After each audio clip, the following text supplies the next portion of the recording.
Bon, bonjour à toutes et à tous.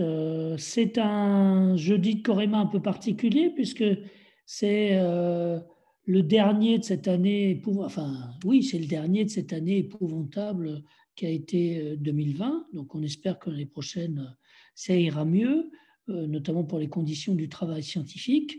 Je ne peux pas vous dire encore comment ça va continuer le séminaire. Il va continuer, c'est sûr, mais de quelle manière? Est-ce que ça va être en ligne? Est-ce qu'on va revenir au présentiel? Ça, on ne peut pas le savoir.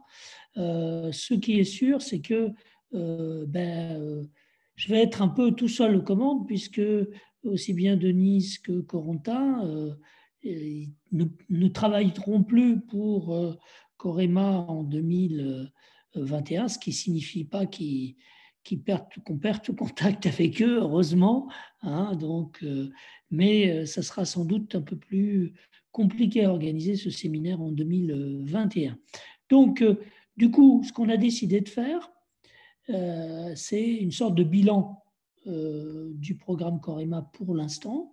C'est pas fini le programme. Le programme va continuer encore pendant 6 mois, mais les 6 derniers mois vont être surtout consacrés en fait à la préparation et à la mise en œuvre d'un colloque important sur la recette, dont on reparlera. Donc, suite à la suggestion de Denise, on a appelé ça de la genèse à l'exégèse, ce qui est un beau titre. Hein, donc, qu'est-ce que le programme Corema, donc je rappelle, corpus des recettes culinaires du Moyen-Âge, quels sont les résultats auxquels on est arrivé, quelles sont les problématiques qui nous ont guidés au départ et quels sont les problèmes qui demeurent. Donc on peut peut-être passer à la diapo suivante qui donne le plan, au fond, de la suite. Donc vous voyez, on sera trois à parler. Je commencerai, moi, par parler de la situation, c'est-à-dire la situation actuelle, qui était aussi, d'une certaine manière, la situation au moment où on a conçu et commencé ce programme Corema, c'est-à-dire ce que j'appellerais l'irréductible diversité des recettes culinaires du Moyen-Âge. Voilà. Et ensuite, je dirais quelques mots, mais pas très longs, du projet. Et au fond, de l'idée qui le sous-tend, c'est-à-dire que les recettes nous disent quelque chose, beaucoup de choses, sur les cuisines européennes et sur l'origine des cuisines européennes. Et c'est pour ça qu'on a lancé ce programme. Donc, après ces deux interventions qui ne seront pas trop longues, enfin j'espère, on fera une petite pause si vous avez des questions. Ensuite, Corentin nous parlera de la méthode, un premier point sur la méthode, comment passer du manuscrit au texte Word. On fera une pause et vous pourrez poser des questions. Ensuite, Denise continuera à parler de la méthode, du texte Word, cette fois, à la visualisation en ligne, en passant par le fameux encodage qui nous a occupés, qui continue beaucoup à nous occuper. On fera une pause et vous pourrez poser des questions. Et je terminerai, moi, brièvement par évoquer quelques questions qui, me semble-t-il, réémergent à l'occasion de ce programme, alors qu'il était censé peut-être les résoudre. Donc, comme quoi, il faut revenir, en fait, au manuscrit, que le travail n'est pas terminé. Et ensuite, nous verrons la suite, un colloque, 3 articles et un livre, et ça se terminera par une discussion générale. Donc, je vais essayer d'être bref en commençant par la diapositive suivante. Donc, la situation, c'est l'irréductible diversité des recettes culinaires du Moyen-Âge. D'abord, dans leur matérialité. Je vais prendre 4 exemples qui sont 4 manuscrits du Viandier. Donc, vous savez, attribués dans certains manuscrits, mais seulement dans certains, à Taïwan, le cuisinier de Charles V et de Charles VI, qui probablement n'a joué qu'un rôle mineur dans la tradition manuscrite de ce texte. Si on prend tout à droite, je ne sais pas si vous voyez bien à droite, vous avez une bande allongée très très longue qui fait en fait près de 2 mètres, une bande de parchemin. C'est le plus ancien manuscrit du Viandier conservé aujourd'hui à Sion, à la médiathèque du Valais. On en reparlera à plusieurs reprises durant cette séance parce qu'il nous semble que c'est un bon exemple peut-être de toutes les questions, de tous les problèmes que peut poser justement cette étude à grande échelle des livres de cuisine médiévaux, plus exactement des recettes de cuisine. Donc vous voyez que c'est un rouleau de parchemin, recto verso, donc une forme de lecture. Là, évidemment, vous ne voyez pas le texte, hein, c'est tout petit, il faudrait s'approcher pour le voir, mais là, on n'en a pas besoin pour l'instant, on le verra plus tard.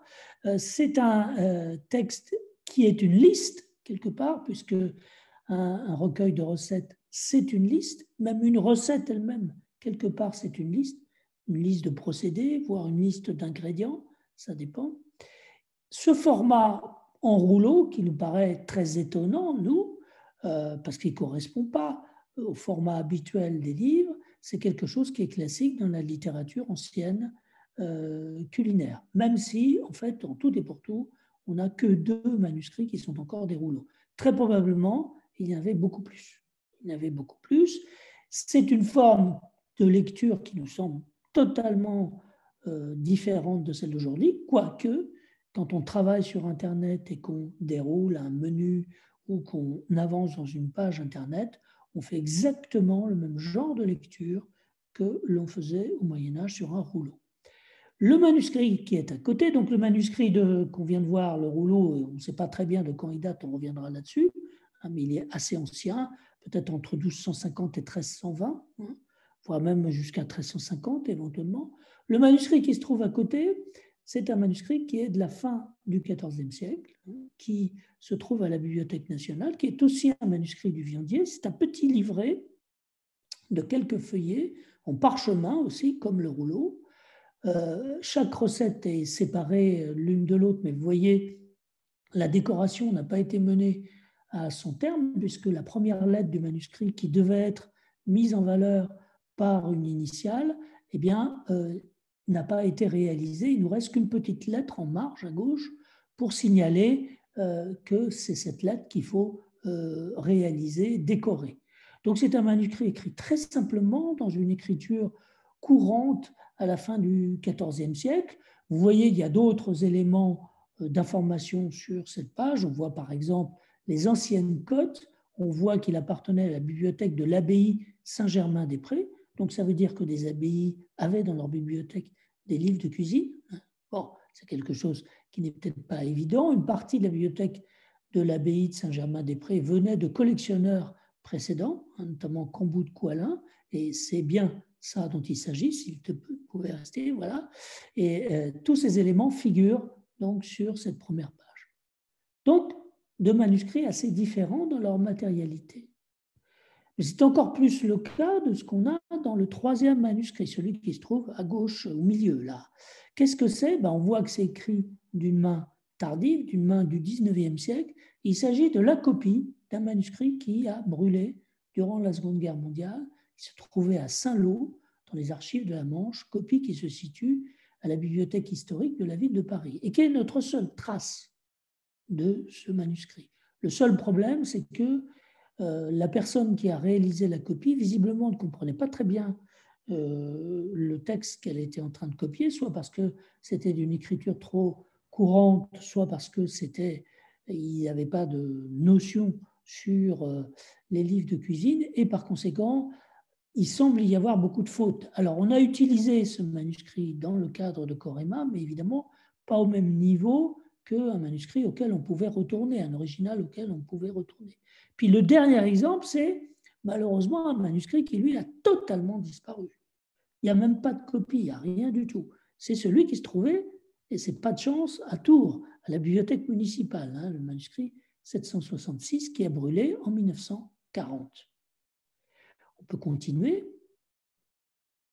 Donc cette irréductible diversité se manifeste aussi dans le contexte culturel, je dirais, la dimension culturelle, qui est celle du manuscrit. J'ai pris 3 exemples qui sont des exemples de mentions qui se trouvent à l'intérieur d'un manuscrit.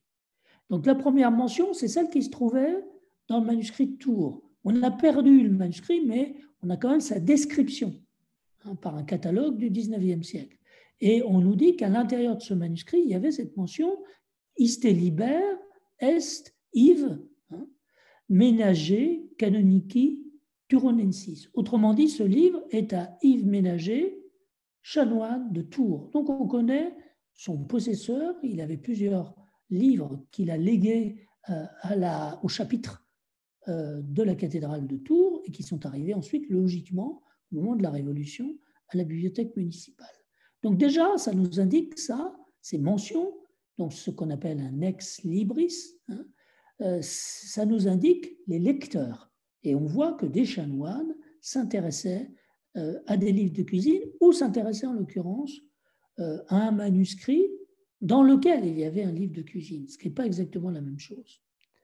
Le manuscrit de la Bibliothèque nationale de France, lui, il ne contient qu'un livre de cuisine, rien d'autre. Et il a aussi un ex libris. Celui-là, il a été rédigé en français. Et voilà ce qu'il dit. Ce viandier fut acheté à Paris par moi, Pierre Buffo, l'an 1392, au prix de 6 sous parisis. Donc, Pierre Buffo, on sait qui c'est. C'est un officier royal assez modeste, au niveau, si vous voulez, du bailliage. Ce n'est pas un officier des structures centrales de la monarchie. C'est quelqu'un qui se trouvait à Paris, donc en 1792, et qui a acheté ce livre. Alors, est-ce que c'était un livre neuf ou est-ce que c'était un livre d'occasion? Troisième notation, c'est celle qui figure dans le livre de cuisine de Sion qu'on a vu. Là, nomen scriptoris est Petrus plenus amoris, suivi des mots, des lettres G-E-I-N, qui pourrait être une sorte de signature, mais qu'on n'a pas réussi à interpréter jusqu'à présent. Qu'est-ce que ça veut dire? Le nom du scribe, scriptoris, de celui qui écrit, qui copie. Et Pierre, plenus amoris, donc plein d'amour. Donc on se dit que c'est son nom, mais c'est pas, vous allez voir, c'est pas exactement le cas. Il s'agit ici d'un colophon. Hein. Ça nous indique qui a copié le texte, et si le copiste estime nécessaire de signaler qu'il a copié ce texte, c'est parce que soit c'est un copiste de profession, soit c'est quelqu'un qui, à l'intérieur d'une structure, soit un monastère ou autre, a l'habitude de procéder à des travaux de copie. Vous voyez, ce n'est pas quelque chose de complètement gratuit. On continue. Donc, dans le contexte, mais c'est la même chose, voilà, oui. Dans le contexte culturel, ce qui est intéressant, c'est de voir aussi, lorsque le manuscrit n'était pas tout seul, avec quels autres textes était-il associé. Autrement dit, quand on lit des recettes dans un livre de cuisine médiévale, on peut tout autour voir d'autres types de textes. Et cette association, elle n'est pas indifférente, elle est intéressante. En ce qui concerne le manuscrit de Saint-Lô, vous savez, celui qui a brûlé durant la Seconde Guerre mondiale, il était relié avec un journal de la recette de la terre et baronnie de la Haye-du-Puy. La Haye-du-Puy, c'est une petite seigneurie, baronnie, qui se trouve donc aujourd'hui dans l'actuel département de la Manche. Ces seigneuries, elles prélevaient des droits seigneuriaux. C'était les journaux de recettes, donc au jour le jour. Donc là, on a un texte de cuisine avec un texte qui relève de la comptabilité. C'est assez rare, hein, c'est même rarissime. Alors, on n'a pas le manuscrit sous les yeux et pour cause, les descriptions qu'on en a sont très, très vagues, donc on ne sait pas comment ils ont été associés, mais on a quand même l'impression, si vous voulez, qu'il y avait ce journal de la baronnie, document comptable, hein, presque document fiscal, et puis annexé à ce journal de la terre et baronnie, vous aviez un livre de cuisine qui était là un petit peu, peut-être au hasard, peut-être parce qu'on avait encore un peu de place pour copier des recettes. C'est une hypothèse qui, pour l'instant, n'a pas reçu de confirmation, et pour cause, hein, le manuscrit a totalement brûlé, il n'y en a aucune trace sinon cette copie qu'on a vue tout à l'heure, et aucune description, mais c'est quelque chose qui arrive assez souvent. Alors, ça peut être quelques recettes, et ça peut être aussi un ensemble plus conséquent. Le deuxième manuscrit, celui qui était à Tours. Alors, vous voyez là, le viandier constitue une toute petite partie de ce manuscrit qui, pour l'essentiel, c'est un livre très connu, une œuvre très connue de Gilles de Rome, des Regimine Principium, du régime des princes. Alors attention, ce n'est pas d'un régime alimentaire dont il s'agit, hein, il s'agit de tous les moyens de gouverner, au fond. Il s'agit donc d'un traité, on va dire, de nature politique. Là aussi, vous voyez, le texte culinaire est assez réduit. Mais fait intéressant, il est suivi d'un autre texte qui s'appelle Disputatio Vini et Aqua. La dispute, le débat entre le vin et l'eau. C'était quelque chose de classique, hein, dans la littérature française en tout cas. Dans la littérature latine, c'est moins courant. Mais c'est intéressant parce qu'il y a quand même un rapport, on va dire, avec l'alimentation, même s'il est lointain. Puis le dernier texte, lui, on voit que vraiment, il a été annexé là pour des raisons qui nous échappent, hein, qui ne sont probablement pas des raisons liées à la lecture, copie d'un arrêt de l'Université de Paris contre les religieux ne portant pas de chape. Hein. Donc, un vêtement qui la cape, si vous voulez, qui recouvre le vêtement ecclésiastique de 1387. Bon, ça ne nous aide pas à dater le manuscrit, on ne sait pas très bien de quand il date, peut-être du 15e, d'après le catalogueur, du 19e siècle, mais on n'en sait pas plus. Et là, on arrive à quelque chose de totalement différent. Alors, rassurez-vous, on ne va pas tout voir. Hein. C'est le viandier qui se trouve à la bibliothèque Mazarine, 3636. Et là, on a un texte, enfin un volume, qui contient des dizaines et des dizaines de textes qui relèvent de l'astrologie, notamment, est-ce qu'on peut avancer? Qui relèvent de la médecine, même de gynécologie. Donc, vous voyez, des textes aussi sur la peste. Il y a des clés des songes pour interpréter les rêves. Il y a des notes sur les pierres précieuses, des lapidaires sur les pierres aussi. Toutes sortes de choses. Hein, des prières, etc. Et au milieu de ça, vous avez un livre de cuisine, Le viandier de Taïwan, mais qui n'est qu'une toute petite partie de cet immense livre qui, en fait, c'est mon hypothèse, a été écrit pour un notaire qui se trouvait à Besançon, donc en Franche-Comté, et qui a fait de ce livre une sorte de livre de chevet, de livre de famille, dans lequel il notait d'ailleurs les naissances de ses enfants, et dans lequel il notait aussi, au fond, tous les textes utiles, tout ce qu'il devait avoir sous la main pour faire face à la vie. Vous voyez, et dans ces textes utiles, il y avait un livre de cuisine, qui pourtant était pas né dans le contexte d'un notaire byzantin, pas byzantin. On avance, donc ça fait des manuscrits très, très différents. Les recettes sont différentes aussi dans leur contenu. Donc je vais prendre juste un exemple, qui est celui de la crotonnée de pois nouveau, qui est une recette classique dans le viandier de Taïwan. J'aurais pu le prendre dans le manuscrit de Sion, qui est le plus ancien, mais elle ne s'appelle pas de pois nouveau, elle s'appelle de pois vert, si je me souviens bien. Et puis, j'ai pris celle du manuscrit qui a servi, en fait, de base à un livre qui n'est pas exactement un livre de cuisine, mais qui contient énormément de recettes de cuisine, c'est Le Ménagier de Paris. Est-ce que tu peux avancer, s'il te plaît? Voici la recette du Ménagier de Paris. Vous voyez déjà qu'au niveau de la longueur, c'est très différent. Cette recette du Ménagier de Paris, elle a été écrite vraisemblablement à la fin du XIVe siècle. Les manuscrits, eux, sont plutôt du XVe. Ce qui est intéressant quand on compare les deux recettes, c'est de voir ce qu'il y a en plus. Alors, j'ai mis en gras les choses communes. Vous voyez qu'il a retenu, finalement, très peu de choses de la recette d'origine. C'est ce qui est en gras. Tout le reste, c'est de l'ajout.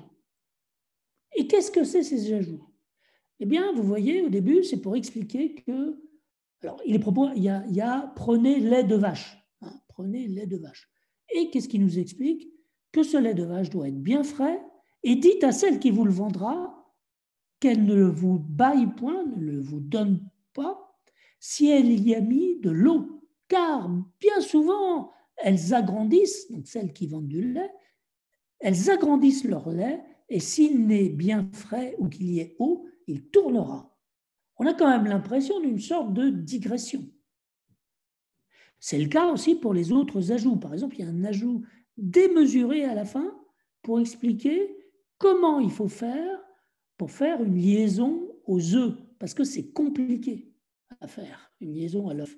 D'habitude, dans la cuisine médiévale, notamment la cuisine médiévale française, on fait des liaisons à base de pain, mais à base d'œufs, c'est un peu compliqué. Donc là, il est en train d'expliquer dans le détail comment il faut faire. Pourquoi ces précisions? Tout simplement, il faut remonter à la genèse de ce recueil, qui est Le Ménagier de Paris. C'est écrit pour un très vieil homme, alors à l'époque, très vieil homme, c'est 50 ans, hein, bon, qui a épousé une très jeune fille, qui a 15 ans, et donc il veut lui expliquer comment faire quand il sera mort. Et quand il sera mort, donc, il faudra qu'elle puisse gérer son ménage. Donc le titre, c'est Ménager de Paris. Alors, ça ne veut pas dire qu'elle va faire elle-même la cuisine, mais elle va surveiller ceux qui la font. Elle va surveiller aussi les approvisionnements. Elle ne va pas aller directement au marché, mais elle va donner des instructions à celui qui est chargé d'y aller. Elle a une domesticité, on se trouve dans la haute bourgeoisie parisienne. Et il faut lui expliquer tous les détails. Il faut lui expliquer comment ne pas se faire rouler par des marchands, des commerçants. Il faut lui expliquer aussi comment faire une liaison à l'œuf.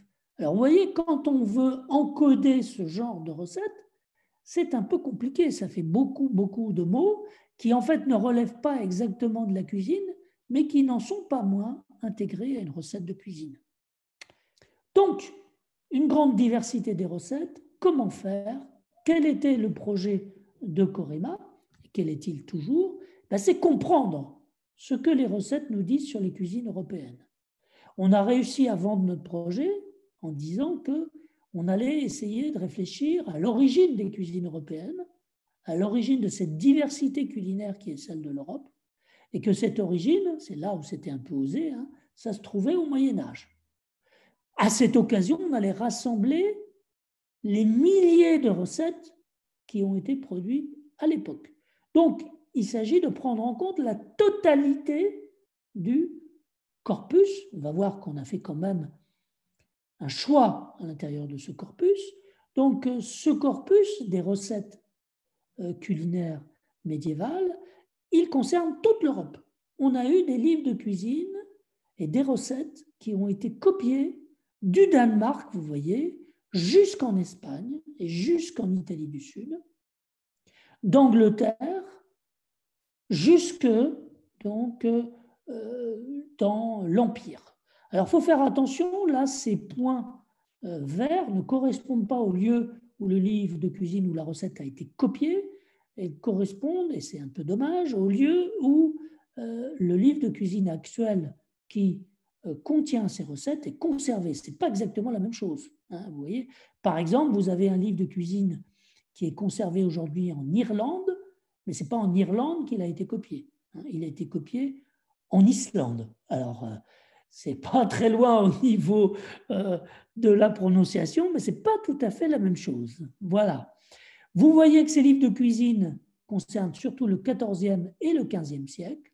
Il y en a un qu'on a découvert tout récemment en Angleterre, à Cambridge, et qui a été copié aussi en Angleterre, mais en latin au XIIe siècle. Mais pour l'essentiel, il y en a un petit peu au XIIIe. Pour l'essentiel, c'est le XIVe et le XVe. Donc, ça fait combien de recettes tout ça? On ne sait toujours pas. On n'a pas toujours les chiffres précis.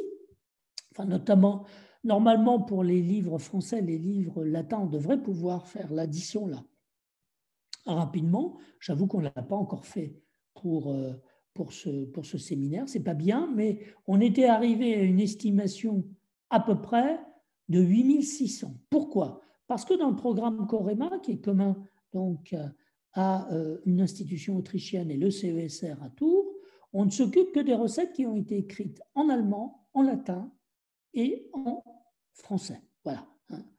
Alors que ça soit la langue d'Oil ou que ça soit la langue d'Oc, d'ailleurs. Hein. Donc, ça nous fait, on estime, à 8600 à peu près recettes. Comment est-ce qu'on arrive à ce résultat? Tout simplement en faisant des estimations à partir des livres de cuisine, des recueils où on a déjà calculé le nombre de recettes.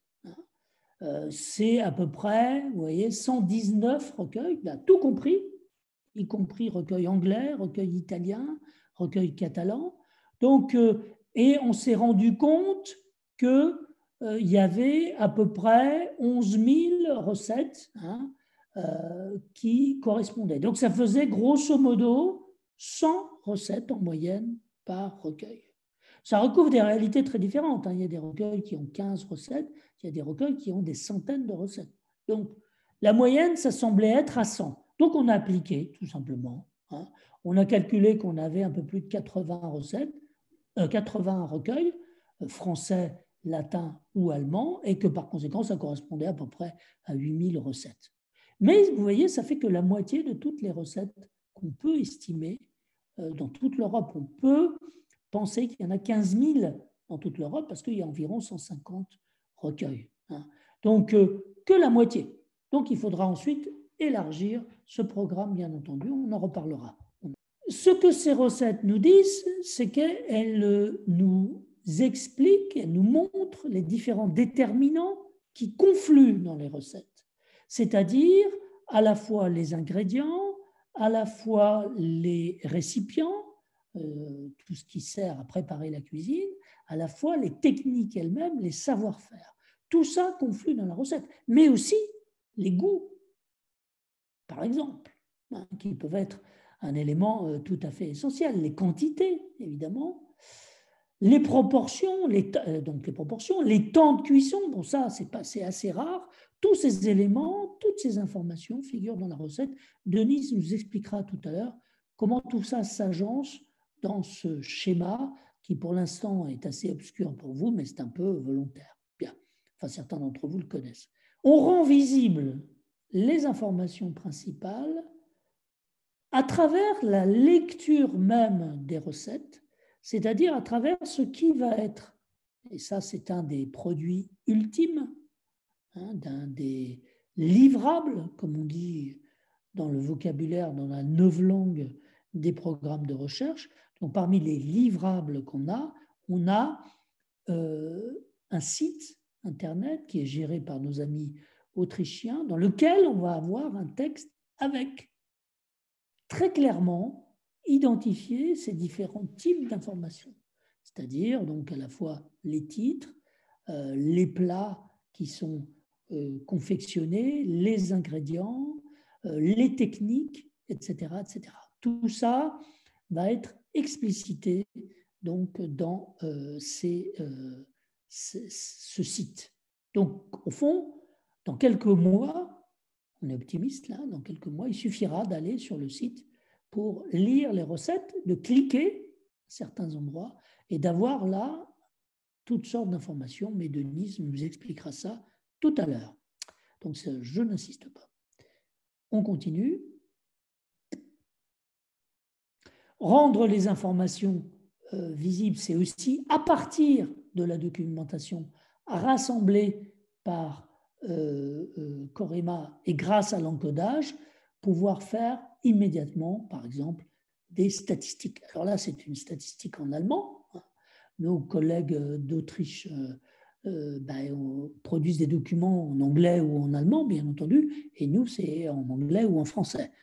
Donc là, c'est un document en allemand avec une sorte de comptabilité des épices qu'on peut tirer directement de ces textes-là, de ces recettes-là. On continue. Bien, je m'arrête parce que là, on va passer la parole à Corentin. Et est-ce qu'il y a des questions? Juste un rappel, parce que comme je ne suis pas du côté de la partie strictement scientifique, ma culture sur le thème est parfois un peu naïve, on va dire. Donc, juste un bref rappel sur le parallèle entre la lecture un peu à la fois linéaire et en saut de puce que tu comparais à la lecture d'Internet sur les manuscrits. Et je me suis rappelé avoir croisé un petit livre qui se vend encore dans les écoles de cuisine aujourd'hui Oui. et qui est, on dit tascabile en italien, c'est-à-dire vraiment au format de poche pour le cuisinier et qui rassemble les instructions de manière aussi synthétique, brève et minimaliste que celle que l'on trouve dans les manuscrits. Ça, c'est de mon point de vue. Dans certains manuscrits, hein. Voilà, dans certains manuscrits. Et donc, du coup, pourtant avec une fonction très différente, puisque du côté du manuscrit, c'est un souci d'économie, peut-être du support, qui fait que l'on condense comme ça, alors que du côté du petit livre de cuisine qui se édité au début du XXe siècle, mais qui se trouve encore dans les écoles de cuisine aujourd'hui, c'est un souci de pratique, pragmatique, c'est-à-dire qu'il faut qu'il soit rapidement consultable, qu'il puisse tenir dans une poche et qu'il ait un maximum d'informations dans un petit format. Et donc voilà, je voulais savoir s'il y avait des études ou des rapprochements faits entre ces deux écosystèmes, on va dire, du support, alors que leur matérialité est différente et leur fonction est différente. Oui, C'est une oui. curiosité de païenne, hein, j'insiste. Oui, non, mais tout à fait, tout à fait. Oui, d'ailleurs, j'ai l'habitude d'utiliser ce texte qui est le répertoire de cuisine de C'est Gringoire et ça, Sauvé, c'est ça, exactement. qui est un condensé Oui, des textes d'Escoffier, qui est en effet très en usage dans les cuisines professionnelles encore aujourd'hui. Donc, qui est très concrètement un aide-mémoire, hein, complètement. qui est organisé de telle manière avec des onglets, des choses comme ça. Alors, la question, évidemment, il y a plusieurs questions, hein. D'abord, c'est un rouleau. Est-ce que ça se lit facilement? Quelles sont les habitudes de lecture d'un rouleau au Moyen Âge? Ce qu'on constate quand on étudie les rouleaux, c'est que ça concerne des textes souvent, soit des textes en liste, hein, donc par exemple des généalogies, des choses comme ça, hein, soit des textes qui sont de nature pratique. Et par conséquent, ça signifie aussi qu'il y a sans doute à l'époque des habitudes de lecture rapide sur des rouleaux dont nous avons un petit peu perdu l'habitude. Alors, on va regarder tout à l'heure, hein, je pense à plus précisément une partie du manuscrit de Sion, là, du rouleau qu'on a vu, et on va voir qu'il y a des guides de lecture quand même, hein, pour aller vite. Même en l'absence d'index, il y a la possibilité d'aller vite. Maintenant, qui s'en servait? Je pense que ce n'était pas les cuisiniers, franchement, hein. Par contre, je pense que ces textes étaient issus d'une transmission non écrite, orale, du contenu des recettes, du contenu minimal, hein. Donc, si on regarde par exemple le registre, le répertoire de cuisine pardon, de Gringoire et Saunier, on voit qu'il n'y a jamais de proportion, il n'y a jamais de temps de cuisson.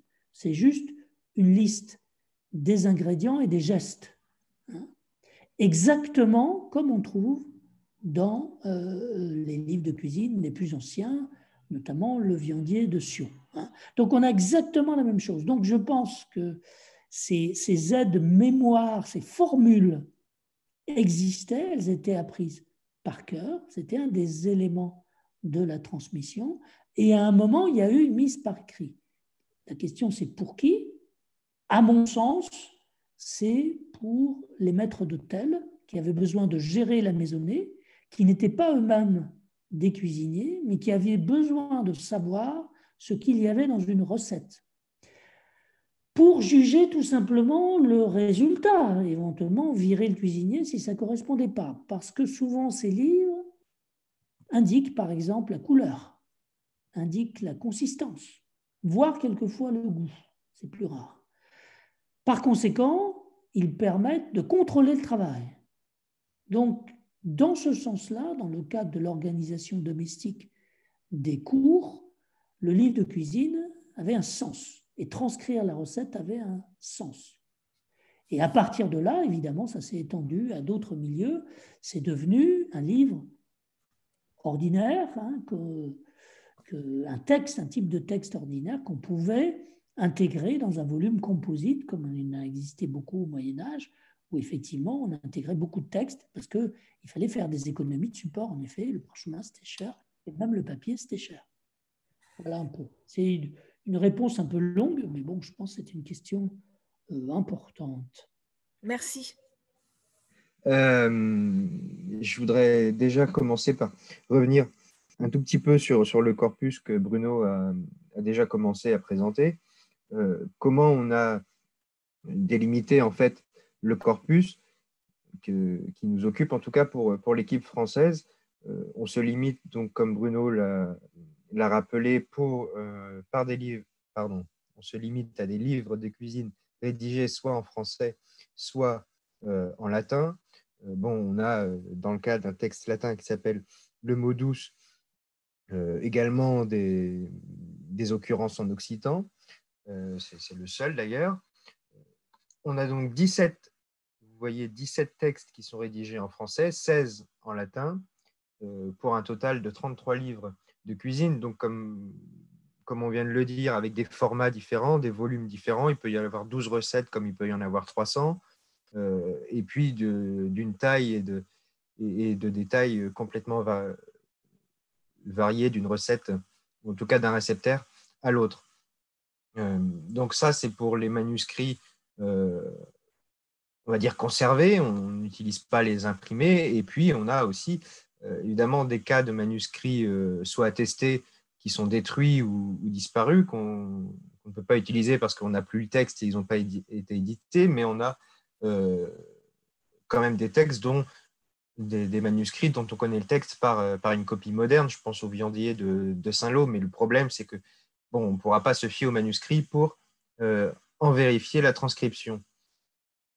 Donc, il n'y a pas de manuscrit, par exemple, comme Bruno le disait, celui d'Alberstadt, de Tours ou celui de Chartres. Dans tous ces manuscrits, il y a des textes qui ont, on va dire, une unité commune, c'est ce qu'on appelle les traditions textuelles. En français, il y a celle du Viandier qui est bien connue, celle du Ménager de Paris aussi, 4 manuscrits pour le Ménager de Paris, dont un qui est encore inédit, qui est conservé à Luxembourg, 7 pour le Viandier. En latin, la tradition du Liber Coquina, celle du Tractatus, qui est contenue dans 4 manuscrits, et celle du Registrum Coquinae. Denis, je veux bien qu'on change, s'il te plaît. Merci. Donc là, voilà, par exemple, je n'ai pas pu mettre toutes les images, mais vous avez quelques photographies de différents manuscrits du Liber de Coquina. Le premier, c'est celui qui est à Paris, le latin 7131. Après, un autre qui est à Châlons en Champagne, celui de Saint-Florian qui est sur 2 colonnes, un autre dans l'est de la France, et puis celui du Vatican, pardon. Vous voyez, déjà, la mise en page est différente, l'écriture est différente, ça correspond aussi à des contextes de copie, et des milieux de copie et des usages différents de ces livres des recettes. Donc, je reviendrai tout à l'heure dessus lorsque je parlerai un peu de ce que peut nous apporter la codicologie. Denise, s'il te plaît. Alors, comment on a commencé par constituer notre corpus? Il faut déjà acquérir ces textes. Donc, de quoi on est parti? Je parle des manuscrits, mais ces manuscrits ont été édités. On en avait une dizaine qui n'étaient pas édités au début du programme. Donc, soit on se réfère à des éditions. Par exemple, on peut penser à celle de Scully pour le Viandier. C'est la première qui me vient en tête. Les transcriptions pour donc les manuscrits qui sont restés inédits, mais il y a aussi le cas où bon, les éditions, elles sont, on va dire, critiquables, ou en tout cas, elles ne correspondent pas à ce qu'on cherche à faire dans le programme Corema.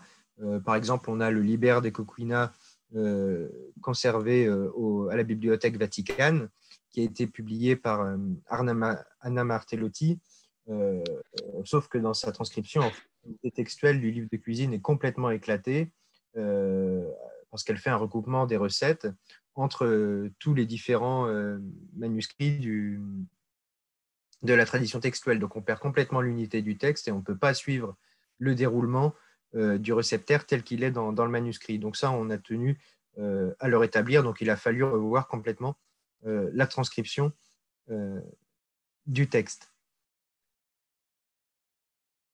Donc, il faut pour ça, évidemment, se déplacer dans toutes les bibliothèques européennes, ou en tout cas, se procurer la numérisation du manuscrit, y compris pour avoir une vision du manuscrit lui-même et pas uniquement du contenu du texte. Et je reviendrai tout à l'heure dessus, voir ce que peut nous apporter la description du manuscrit.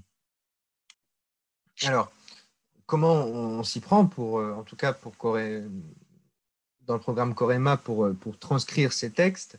On recopie pas un manuscrit n'importe comment.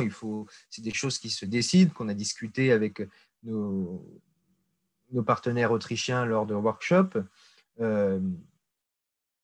Alors, les choix que nous avons faits, c'était d'abord de faire une transcription complètement intégrale, de respecter la structure du réceptaire et l'ordre des recettes, donc ce que j'évoquais tout à l'heure avec l'exemple du Liber de Cocuna du Vatican. Donc, on ne fait pas de réorganisation des recettes, on ne fait pas de regroupement. On a aussi choisi de ne pas faire de changement de ligne. Ce n'est pas une édition diplomatique. Nous, on donne le texte en Word au départ en continu. On ne change pas de ligne à chaque fois que le copiste, lui, le fait lorsqu'il arrive au bout de sa ligne. Alors, on indique également chaque changement de folio. C'est aussi pour ça qu'on avait besoin de voir le manuscrit ou la pagination, le cas échéant. Donc, recto comme verso également. Vous avez pu le voir dans les images que j'ai montrées tout à l'heure. Lorsque c'est le cas, on indique aussi le changement de colonne, si la mise en page du manuscrit en comprend plusieurs. Alors, on a une exception, évidemment, à ces changements de folio, c'est le rouleau dont on parlait tout à l'heure, le rouleau du Viandier de Sion, où là, on a simplement un folio, donc un recto et un verso. Alors, on a également décidé de résoudre complètement les abréviations, mais par contre, de sauvegarder les indications numériques. Alors, je pense aux quantités, par exemple, en tout cas, de ne pas les développer, de les laisser telles qu'elles apparaissent dans le manuscrit. On respecte également les blancs laissés par le copiste. Par exemple, lorsqu'il lui manque un mot, on a le cas d'un livre de recettes en français qui est ensuite traduit en latin. Donc, c'est les enseignements qui sont traduits ensuite sous le titre de doctriné. Bon, bah là, le copiste n'a pas le terme forcément qu'il veut traduire. Il laisse un blanc, peut-être pour y revenir. Ou pas. Bon, en tout cas, on est obligé on ne va pas compléter ce blanc. On n'intègre pas également les oublis, les modifications du copiste par rapport aux autres textes de la même tradition textuelle. Donc, on garde le texte du manuscrit et ses propres leçons vraiment telles quelles pour garder vraiment la singularité de tout le manuscrit, enfin de chaque manuscrit, parce que le but, c'est justement de voir, en dehors des variantes graphiques, tout ce qui peut changer d'un manuscrit à l'autre. Et puis, évidemment, les comparer pour en avoir une vision, comme disait Bruno tout à l'heure, globale. On intègre en revanche les corrections du copiste, donc par exemple celles qu'on peut trouver raturées, celles qui sont en marge, celles qui sont interlinéaires. En revanche, on n'intervient pas sur la graphie médiévale, ni sur les erreurs de déclinaison pour le cas des livres de cuisine qui sont rédigés en latin. J'en ai aperçu quelques-unes. On n'intervient pas sur l'orthographe, on ne corrige pas. Un mot peut s'écrire au Moyen-Âge de façon différente. Par exemple, le mot bouillir peut s'écrire avec deux L, avec un seul L, avec à la place du U un I. Voilà, on garde vraiment toutes ces différences et toute la richesse de l'orthographe médiévale, si je peux dire. Je veux bien qu'on avance, Denise. Merci. Alors, également dans nos workshops, avec Gratz, on a décidé, à partir de nos transcriptions, de faciliter l'encodage, de le préparer. Donc pour ça, il a fallu faire des choix pour homogénéiser quand même nos fichiers. Alors, déjà, ça commence par la délimitation précise du texte traité. On a choisi de ne garder que les recettes culinaires. C'est-à-dire qu'on ne va pas ajouter les recettes sur le vin, par exemple, des recettes médicales, pas de considération liminaire, par exemple sur le choix, l'acquisition des denrées, le service, la boucherie, toutes ces choses-là, où il suffit de penser aux fêtes de cuisine de Maître Chicard ou au ménager de Paris, tout simplement. Voilà, on va pas non plus ajouter les listes, les menus, les tables des recettes, et puis pas non plus de prologue, par exemple, comme on peut en trouver dans le Tractatus en latin. Donc vraiment, on ne garde que les recettes culinaires, c'est l'unité de base qui nous occupe. Et comment on la traite? On commence lorsqu'on la traite, on commence par la différencier d'une autre recette en la faisant commencer tout simplement par une majuscule et la terminer par un point en intégrant les rubriques et les titres des recettes lorsque elles apparaissent dans le manuscrit. Ces recettes sont séparées par un sceau d'entrée, donc ça veut dire que chaque recette correspond à un paragraphe et j'ai envie de dire, c'est tout. Alors la difficulté, c'est les variantes d'une même recette où parfois Bruno a commencé à en parler, ou va en parler tout à l'heure, je ne me souviens plus. C'est-à-dire que on a parfois dans un manuscrit des rechefs, en français par exemple, ou en latin, simili modo, item ou aliter. Bon, est-ce qu'on considère que c'est une même recette qui se poursuit? Est-ce que c'est une précision? Est-ce que c'est une recette complètement différente? Donc, il y a des choix d'interprétation à faire et qui ne sont pas forcément évidents, et dont il faut à chaque fois discuter pour ne rien oublier. Et puis, évidemment, après, garder en tête qu'il ne faut pas, voilà, si on fait des statistiques, essayer d'être cohérent jusqu'au bout, mais c'est parfois difficile de faire des généralités parce que, évidemment, chaque livre de recettes a sa propre structure et est différent par rapport aux autres. Alors, on a évidemment aussi choisi d'homogénéiser la graphie. Donc, je pense notamment aux lettres IJ. Vous voyez, Majorana en latin, on met le J lorsqu'il y a une voyelle. UV, pareil, on ne va pas garder OUI, on met OVI. Remove, pareil, remove. Et puis, on supprime, c'est la seule concession qu'on a faite, les doublons du copiste. Par exemple, les erreurs de copie, si on s'aperçoit comme ça qu'il a copié d'un manuscrit à l'autre, ou lorsqu'il change de folio, il commence un mot, mais au lieu de le finir sur la page d'après, il le répète. Alors, je ne parle pas de réclame, mais vraiment des mots dans le corps du texte. Alors, voilà ce que ça peut donner. Vous voyez le manuscrit de Sion, du viandier, et puis la transcription toute simple, recettes séparées par paragraphe, avec une majuscule au début, un point à la fin. Je voudrais venir maintenant aux métadonnées, donc c'est-à-dire tout ce qui concerne le livre de cuisine, mais qui ne sont pas les recettes et qui nous permettent en revanche de connaître un peu comment elles ont été produites, comment elles ont circulé.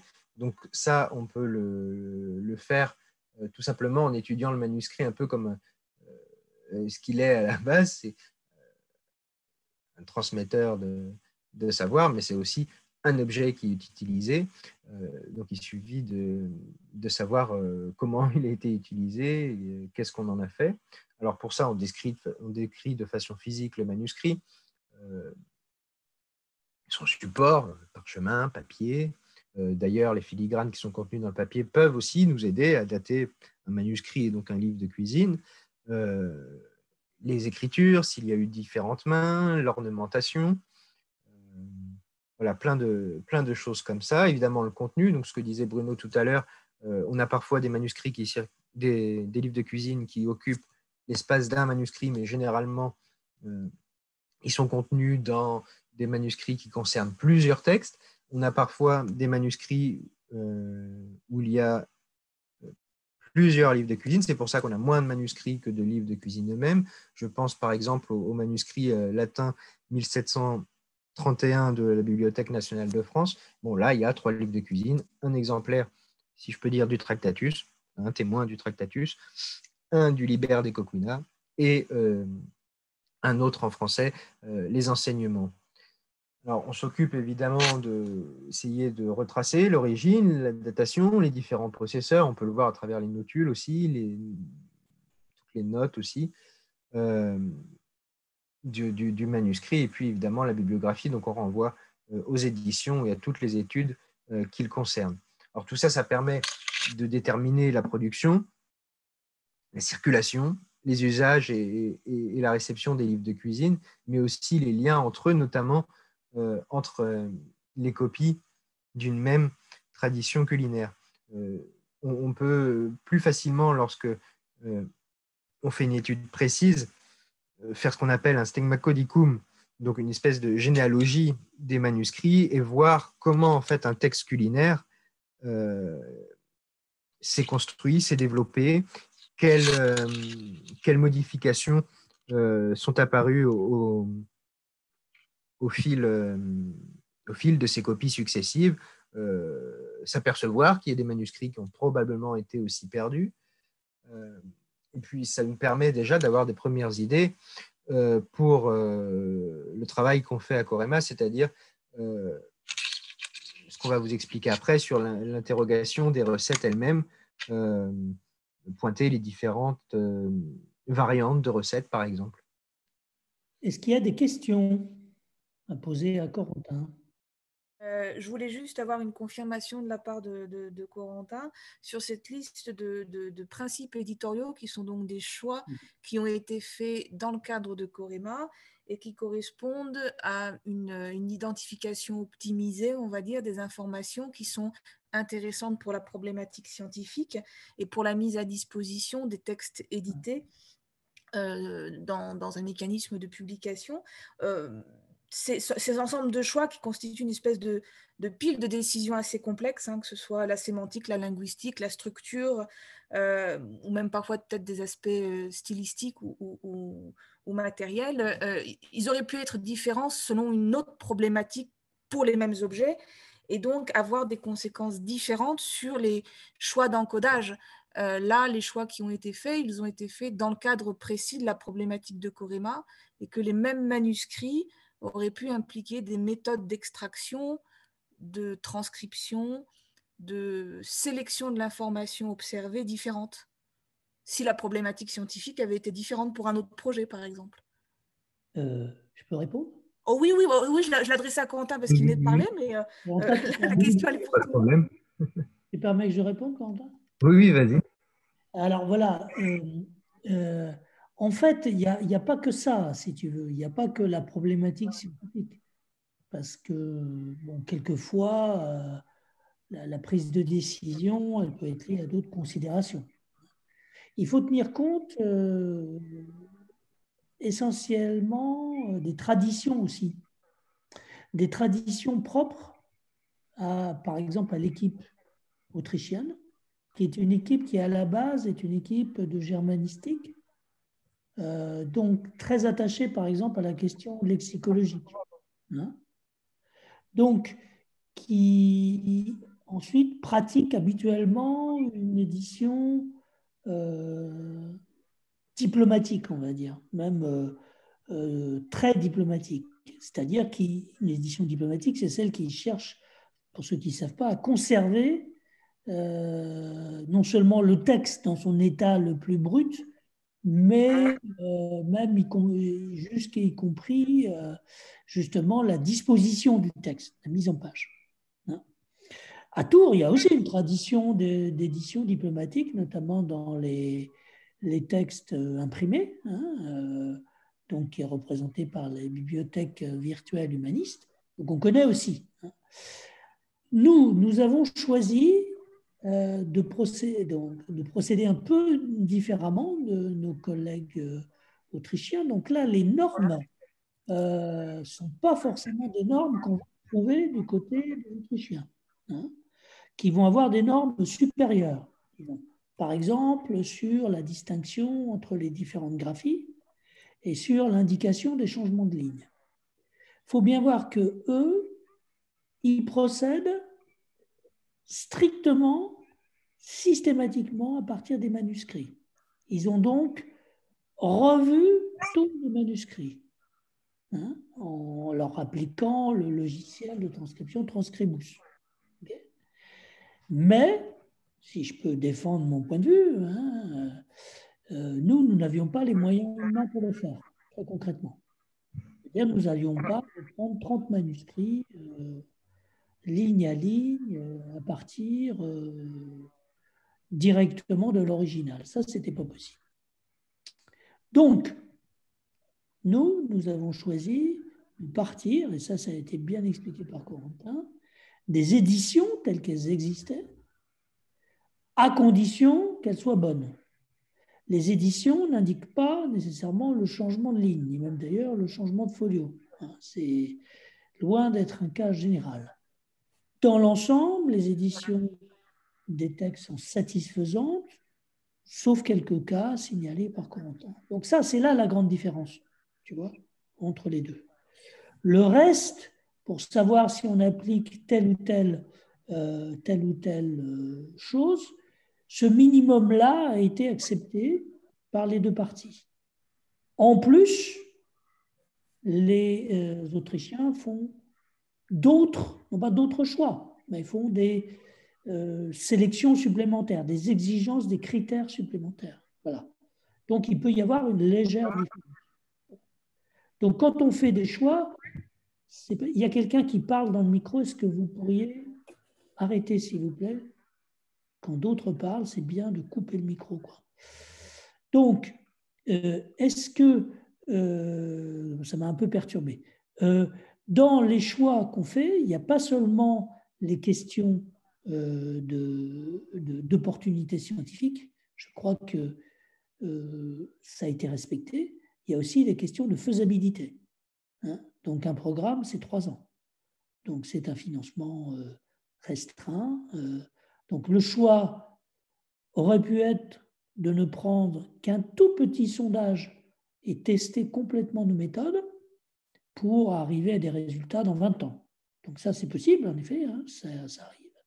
Mais nous, on a fait le choix d'avoir un traitement massif. Il nous semblait qu'à partir des éditions existantes, c'était possible. On va voir tout à l'heure, hein, je vais vous donner des exemples pour vous montrer qu'on va être obligé à un moment ou à un autre peut-être de revenir au manuscrit pour vérifier certains points. On va voir pourquoi. Voilà, je pense avoir répondu, Marion, à ta question.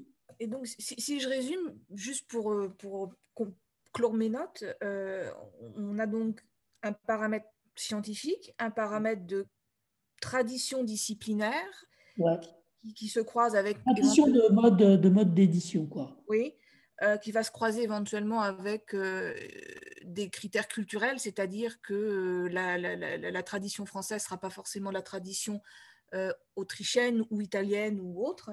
Je ne sais pas si c'est la question Autriche-France, c'est la question qui sommes-nous? Donc, nous sommes plutôt là, ici, à Tours, des historiens, une équipe d'historiens, les historiens de la cuisine, tu vois. Oui, donc, ce qui nous intéresse, laisse-moi finir, ce qui nous intéresse, c'est le contenu des textes, oui, et la possibilité de les dater et de les localiser. Okay. Pour les Autrichiens, qui sont aussi intéressés par ces notions, hein, mais oui, bien sûr, qui les intéressent plus, et nous, les notions qui les intéressent nous intéressent aussi, mais moins, vous voyez, c'est juste une question de gradation, c'est véritablement la langue. Tu vois? Alors que nous, c'est moins notre intérêt. Donc, la tradition disciplinaire et puis le facteur de faisabilité dans l'écosystème d'un projet qui est dans le temps, en ressources, etc. C'est ça. Malheureusement, on ne peut pas toujours faire ce qu'on veut, quoi. Oui, donc scientifique, tradition disciplinaire et faisabilité. Voilà, c'est ça. D'accord, merci. Exactement. Je ne sais pas si Denise ou Corentin veulent ajouter quelque chose. Bon, on a eu des longues discussions avec les Autrichiens, ça n'a pas été so mal, hein, mais bon, finalement, à partir du moment où chacun peut faire ce qu'il veut sur l'aspect qui lui est propre, ça va, quoi. Voilà. Oui, non, je crois que tu as tout dit. Et puis ça montre que du coup, on a des préoccupations qui sont complémentaires et que ça peut être que bénéfique pour le programme. Donc, il n'y a pas d'autres questions, donc je commence. Bonjour à tous. Aujourd'hui, je vais vous parler du chemin qu'entreprend notre texte en Word pour se transformer en édition numérique scientifique. Notre parcours, comme vous le voyez ici à l'écran, se fera en 3 étapes. D'abord, je vais expliquer qu'est-ce que c'est une édition numérique, pour après montrer comment on réalise une édition scientifique numérique et enfin vous raconter comment on traite les données dans les programmes Corema et vous montrer un exemple d'édition scientifique numérique d'un manuscrit de recettes de cuisine du Moyen-Âge. Avant d'entamer une édition scientifique numérique, nous devons réfléchir à son objet premier, c'est-à-dire le texte. Qu'est-ce donc un texte? Patrick Zale, professeur d'humanité numérique, a établi un schéma sous forme de roue que vous voyez à l'écran qui nous aide à répondre à cette question. En effet, selon Patrick Zale, le texte est le support d'une idée, car il véhicule une intention. Le texte est aussi une œuvre structurée. En effet, elle se divise en paragraphes, elle a des notes en bas de page, elle a des renvois. Le texte est aussi un code linguistique, car il s'exprime en une ou plusieurs langues. Le texte est une version. Le texte est aussi un document. Et enfin, le texte est un signe visuel. Donc, vous voyez, il y a plusieurs aspects d'un texte. Le texte, ce n'est pas juste ce qui est écrit sur un support, mais ça comprend tous ces différents aspects-là. Et justement, comment faire pour exprimer toutes ces caractéristiques du texte? On peut le faire grâce à l'édition numérique scientifique. Et donc, qu'est-ce que c'est cette édition scientifique numérique? C'est une version, attention bien, une version digitalisée d'un objet réel, autrement dit un facsimilé de manuscrit ou un scan de livre, n'est pas une édition numérique. Ça, c'est bien à prendre en compte. Édition numérique, ça ne veut pas dire je prends une photo d'un manuscrit, voilà, tiens, je fais une édition numérique. Non, non, non, non, pas du tout. Une édition scientifique numérique, c'est une édition numérique savante, guidée par un paradigme digital dans la théorie, la méthode et la pratique. Parce que, comme on a vu auparavant, éditer, c'est décider, comme nous a montré Corentin et aussi Bruno avec les discussions qui ont suivi, nous avons pris, dans le cadre de Corema, nous avons pris des décisions importantes avant d'entamer l'encodage numérique. Nous avons réfléchi à qu'est-ce que c'est un texte, comment le reproduire, etc. Donc, puisqu'il y a beaucoup de réflexions, et je n'ai pas le temps de vous raconter tout ça en détail, pour approfondir les sujets et découvrir le label, je vous invite à visiter les pages web qui sont ici à l'écran. Qu'est-ce que c'est le IDE, Institute for Documentology und Editorik? Donc, qu'est-ce que c'est? C'est l'institut qui traite l'édition critique digitale. Autrement dit, il y a des éminents chercheurs qui ont créé un label, le label que vous voyez ici en bas en rond, et bleu, Kritische Edition Digitale. Il s'agit d'un institut qui regroupe des chercheurs dans le domaine des humanités numériques qui sont spécialisés dans l'application des méthodes numériques sur les documents historiques. Donc, maintenant que vous avez un tout petit peu plus les idées claires sur qu'est-ce qu'une édition numérique scientifique, nous pouvons passer au deuxième point que je vous ai annoncé auparavant, c'est-à-dire comprendre comment on peut réaliser une édition numérique scientifique. Que faut-il faire pour faire cela? La réponse est toute simple, il faut encoder. Mais encore, vous pouvez me dire, moi je ne sais pas ce que ça signifie encoder. Eh bien, je vais vous l'expliquer. Utiliser des signes diacritiques sur le papier, chers amis, c'est encoder. L'interprétation des mots et des signes d'un texte n'est pas aléatoire. Donc, cette interprétation est guidée par les signes de ponctuation, par les changements de police, par leur disposition spatiale, les crochets doigts, etc. Donc, pour exprimer et représenter ces mêmes informations, voire plus, dans un système informatique en mesure de traiter ce texte, on doit faire un balisage. Donc, le balisage et par la suite l'encodage sert à exprimer dans l'ordinateur les lectures que nous faisons d'un texte. Encoder, alors, qu'est-ce que c'est? L'encodage, qu'est-ce qu'il fait? Il rend justement explicite, par exemple, la structure d'un texte, la signification d'un document, telles qu'elles sont retenues pertinentes par l'éditeur. Parce que, comme je répète, éditer, c'est faire un choix scientifique, faire un choix méthodologique. Et toute cette lecture et cette interprétation, elles peuvent être données à la machine à travers l'encodage. La machine, elle traite un document numérique, elle ne traite pas les documents en papier, on est d'accord. Donc, un document numérique est donc plus qu'une séquence de caractères encodés. Il a une structure et une signification qui peuvent être traitées par l'ordinateur.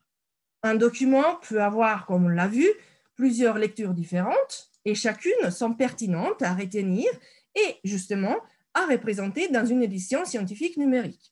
Auparavant, on a eu la discussion, pendant la discussion la remarque de Bruno qui montrait que l'équipe autrichienne et l'équipe française, ils ont deux points de vue différents qui sont bien sûr complémentaires parce qu'ils viennent de deux disciplines différentes. Et bien tout cela, on peut le représenter dans une édition scientifique numérique. Autrement dit, la portée d'un document peut être enrichie par des annotations qui, à leur tour, peuvent être encodées. Une fois qu'on a choisi qu'est-ce qu'on va encoder, par exemple, nous, on va s'intéresser plus au contenu des textes et dans l'équipe autrichienne, comme a évoqué Bruno auparavant, on va s'intéresser aussi plus à l'aspect philologique, dans le sens garder les lignes, le manuscrit ligne par ligne, etc. Une fois qu'on a décidé tout ça, il faut décider dans quelle langue on va faire l'encodage. Autrement dit, quelle langue on va choisir pour parler à l'ordinateur. Parce que nous avons choisi la langue XML-TEI, qui est une langue un langage informatique très important. Et il est très important, surtout dans les humanités numériques, parce qu'il est machine-friendly et human-friendly. Donc, il est aussi compréhensible par les humains que par les machines. Ce n'est pas juste une série de codes, c'est un langage qui s'est créé depuis 1988, donc ce n'est pas la toute nouveauté qui vient sur le marché, mais c'est vraiment quelque chose qui a été travaillé depuis longtemps. Et c'est un cadre permettant de réfléchir sur ce que c'est un texte numérisé. Le langage XML-TEI est aussi très intéressant parce qu'il permet de traiter séparément le sens du texte et sa structure. Vous vous rappelez qu'auparavant, je vous ai montré le dessin de la roue de Patrick Zale qui disait qu'un texte, il a plusieurs couches, parmi lesquelles il y a le sens du texte, la structure. Aussi, le langage XML-TEI que nous avons choisi d'utiliser dans notre projet est indépendant de tout environnement logiciel particulier. C'est-à-dire, il ne faut pas que j'achète un logiciel particulier pour pouvoir lire ce texte. Je peux le lire sur n'importe même sur une page web, sur un navigateur web, je peux lire les textes.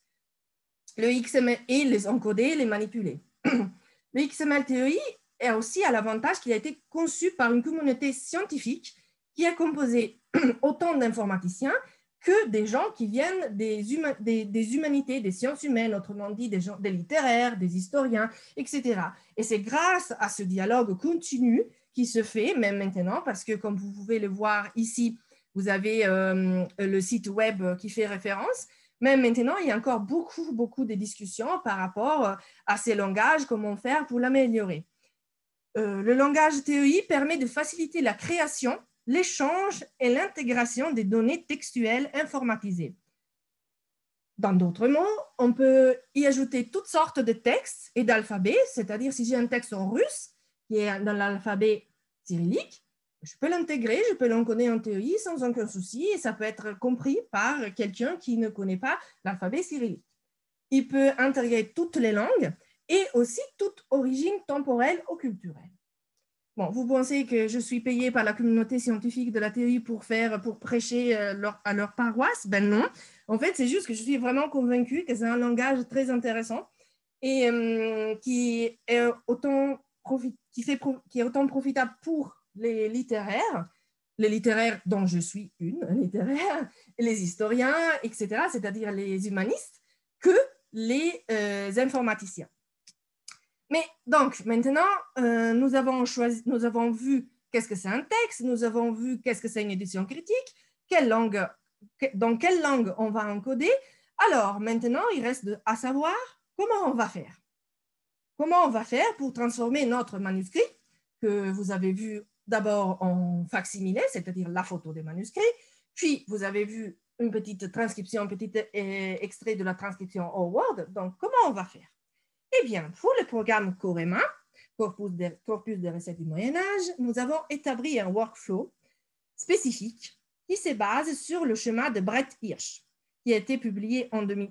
Brett Hirsch, en fait, c'est un éminent chercheur qui a publié en 2012 un livre dont le sujet porte sur la pédagogie des humanités numériques. Donc, je vais vous expliquer un peu tout ce petit schéma que vous voyez ici, qui est en bleu, qui est en gris, un peu en vert, un peu en jaune. Donc, vous allez comprendre comment notre texte, il a voyagé du manuscrit vers le texte Word, le texte encodé et l'édition scientifique numérique. Nous partons donc de la source, qui sont nos manuscrits. Nous les transformons en une transcription lisible par la machine, c'est-à-dire nous transcrivons les textes en Word avec toutes les règles exposées auparavant par Corentin. Nous passons ensuite à la phase de représentation des datas, autrement dit à l'encodage. L'encodage du texte se fait en XML TEI dans le logiciel Oxygène et par le biais d'un nouveau outil informatique nommé Heterotoki. Nous nous sommes accordés avec l'équipe autrichienne pour avoir un schéma d'encodage commun dont je vous montrerai le balisage plus tard. Et vous voyez ici, en fait, entre texte encodé XML TEI, Oxygène et Heterotoki, nous avons un cycle d'encodage, d'édition. Nous avons un voyage cyclique qui se compose d'une alternance entre un encodage, donc écrire le texte en XML TEI, et une relecture des textes culinaires en prêtant particulièrement attention aux recettes et aux catégories choisies pour interroger les recettes. Et enfin, une fois ce cycle terminé, le fichier est prêt pour être envoyé sur le site Internet du programme Corema et devenir une édition scientifique numérique. Nous pouvons aussi le visualiser et l'interroger. Mais que pouvons-nous demander à cette édition numérique scientifique que nous avons fabriquée? Eh bien voilà, vous avez vu auparavant le schéma pendant que Bruno parlait. Et là, je vais vous expliciter un peu plus en détail. Alors, vous voyez, dans la recette, nous pouvons interroger le titre de la recette, les noms des plats, les ingrédients, les instructions, les outils pour cuisiner, aussi les kitchen tips, le serving tips, etc. Donc, nous pouvons interroger tous les titres, les noms des plats, les ingrédients, les instructions, les outils de cuisine, les astuces pour cuisiner, les astuces pour servir, etc. Mais nous pouvons aussi interroger les aspects de diététique qui intéressent beaucoup notre partenaire autrichien, de Graz, les aspects concernant la religion, les aspects concernant le temps. Et voilà, donc vous pouvez voir que nous pouvons demander à une recette tout ça, à une recette, mais aussi à tous les corpus de recettes dont nous avons traité. Par exemple, nous voulons dire, donne-moi les recettes dans lesquelles l'ingrédient principal est le poisson. Ben, nous pouvons trouver tout ça. À cela s'ajoute l'aspect codicologique qui est très important, que vous voyez ici en vert. Il y a marqué MSDESC et PB. MSDESC, ça signifie tout l'aspect de codicologie que Corentin a expliqué auparavant. Donc, où est-ce que se trouve le manuscrit, et la datation, etc. Aussi, on a un autre onglet qui nous permet d'expliquer la division en feuillet, la division en cahier, en folio, et tout ça. Donc, ça, c'est notre schéma de référence. Et il m'a paru intéressant de vous le montrer. Et surtout, il me paraît intéressant de voir en pratique comment nous faisons pour construire le balisage. Alors, le balisage, ça veut dire comment dire dans le texte, comment lui dire ça c'est un nom d'un plat, ça c'est un ingrédient, ça c'est une instruction, comment dire dans le texte ça pour que l'ordinateur puisse comprendre et que nous puissions le dire à l'ordinateur, nous pouvons interagir avec l'ordinateur. Donc, il me paraît intéressant de vous raconter comment nous avons fait. Donc, plusieurs voies s'ouvraient devant nous, mais pour une raison de clarté et de rigueur scientifique, nous avons choisi d'utiliser les outils informatiques Heterotoki que je vais vous présenter brièvement maintenant. L'outil Heterotoki est un service en ligne d'édition scientifique et numérique des expressions de travail d'un projet de recherche. Il a été conçu par Marion Lamé, dont vous avez entendu sa voix auparavant, et merci d'être là, et Federico Ponchio, que je remercie aussi d'être ici à l'écoute, qui appartiennent tous les deux à l'Institut, enfin, qui étudient, qui sont des chercheurs de l'Istituto di Scienze e Tecnologie dell'Informazione di Pisa, donc italien, de l'Italie. Ici, dans votre écran, en fait, nous avons une table synoptique de concordance qui présente la langue de référence, le FRO, il y a marqué FRO. Qu'est-ce que c'est FRO? FRO, c'est le français du Moyen-Âge que nous retrouvons dans nos recettes de cuisine. À côté, nous avons une autre colonne où il y a marqué FR, donc français, et elle représente la langue d'expression de l'éditeur scientifique. Et nous avons aussi une colonne anglais, EN, anglais, qui est la langue pivot entre les différents systèmes. À côté d'autres informations, ici apparaissent, comme où il y a marqué Q, et il y a les numéros, il y a marqué Entity, Entity, Entity, et après il y a un numéro. Qu'est-ce que c'est ce numéro? Ce numéro, c'est le Wikidata qui sert pour faire une coordination sémantique, structurelle et lexicale. Il nous aide. Qu'est-ce que c'est ce Wikidata? Attention, attention, le Wikidata, ce n'est pas Wikipédia, c'est tout à fait autre chose. Certainement, ils peuvent interagir ensemble, mais c'est deux univers différents. Et pourquoi les Q-number, donc ce numéro, est important? Parce que c'est un instrument technique qui fournit un identifiant unique indispensable. Qu'est-ce que ça veut dire? Par exemple, je vais vous expliquer très facilement. Si nous avons le mot amande, ok, on est dans un livre de recettes, donc certainement, ça veut dire l'amande, donc l'ingrédient de cuisine, l'ingrédient qui vient de la plante.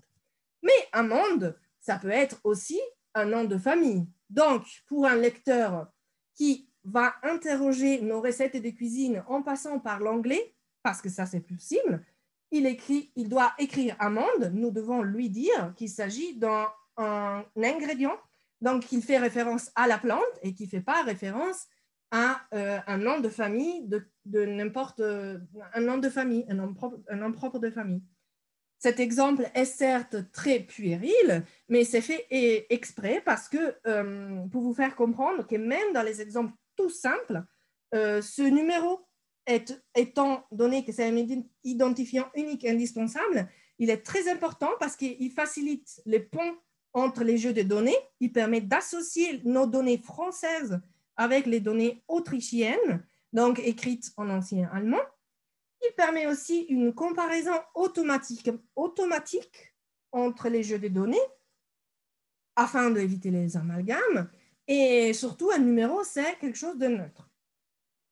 Voilà. Donc, vous voyez tout ça ici. Nous pouvons continuer parce que maintenant, j'aimerais vous prendre l'exemple d'un token, donc d'un mot, d'un lemme très difficile qu'on a retrouvé dans nos recettes de cuisine.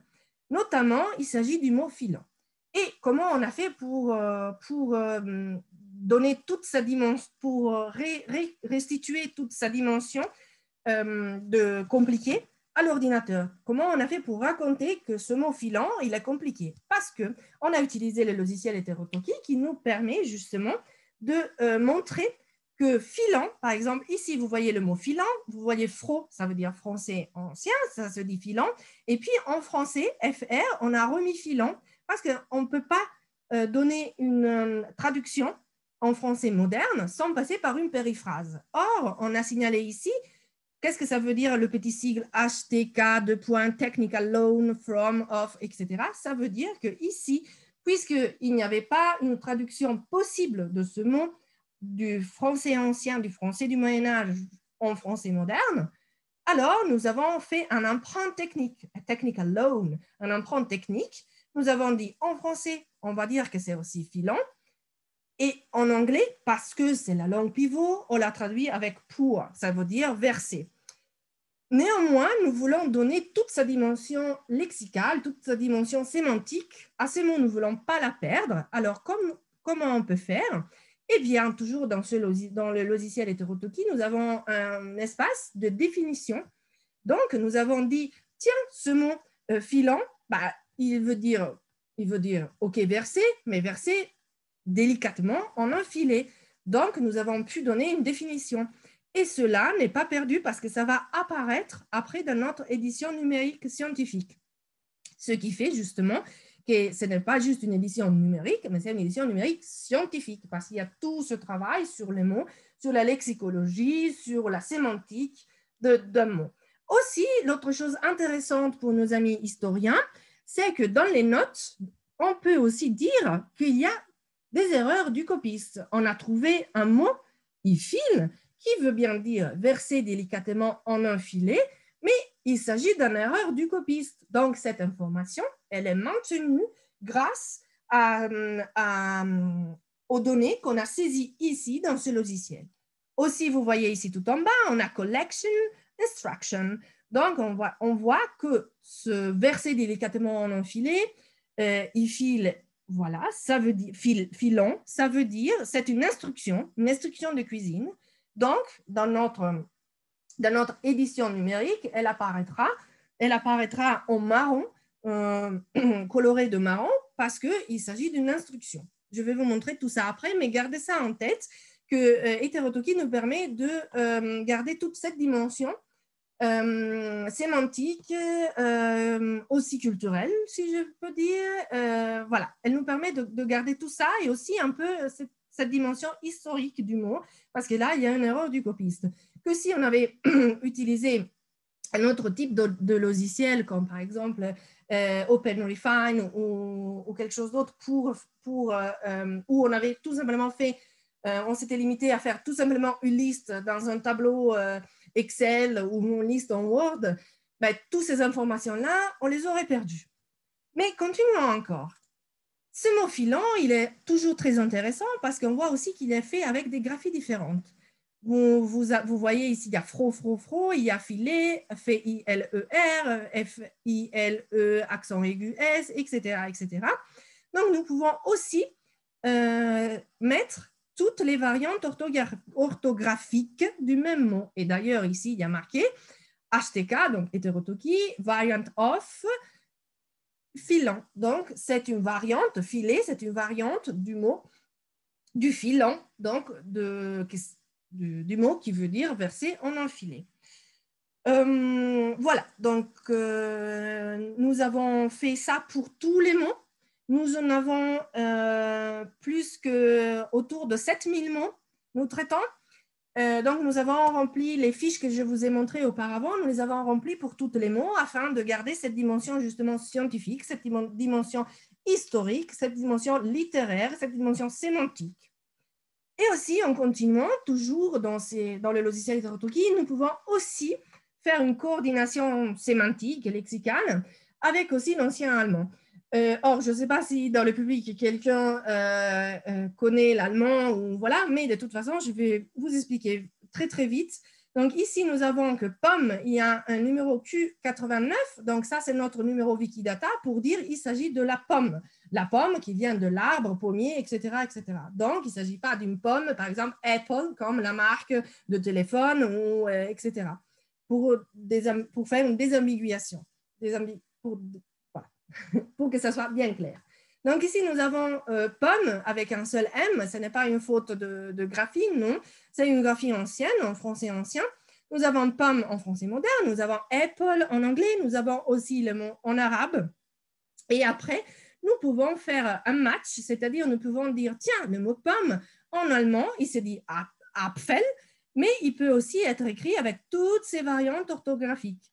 Et cela, c'est très important pour nous parce que, bien sûr, nous ne traitons pas les textes allemands, mais puisque notre programme est en partenariat avec l'Université de Graz et l'équipe autrichienne, et qui traite justement les textes en allemand. Donc, pour faire interagir les données françaises et les données autrichiennes, il est très important qu'on puisse aussi établir des connexions. Et justement, comme vous voyez ici, les connexions peuvent s'établir grâce au Wikidata, qui n'est pas Wikipédia, et aussi grâce à ce système, quand il n'y a pas le Wikidata, nous pouvons aussi établir grâce à ce système qui nous permet de faire une partage de connaissances, mettre en relation toutes les données.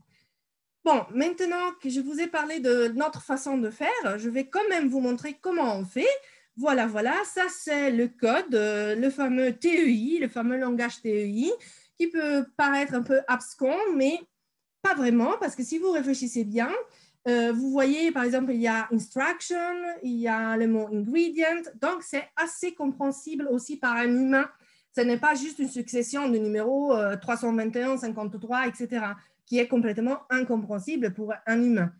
Voilà, mais maintenant que je vous ai raconté tout ça, donc nous avons vu tous les passages de notre texte qui va du texte du manuscrit au texte Word et du texte Word jusqu'à la visualisation.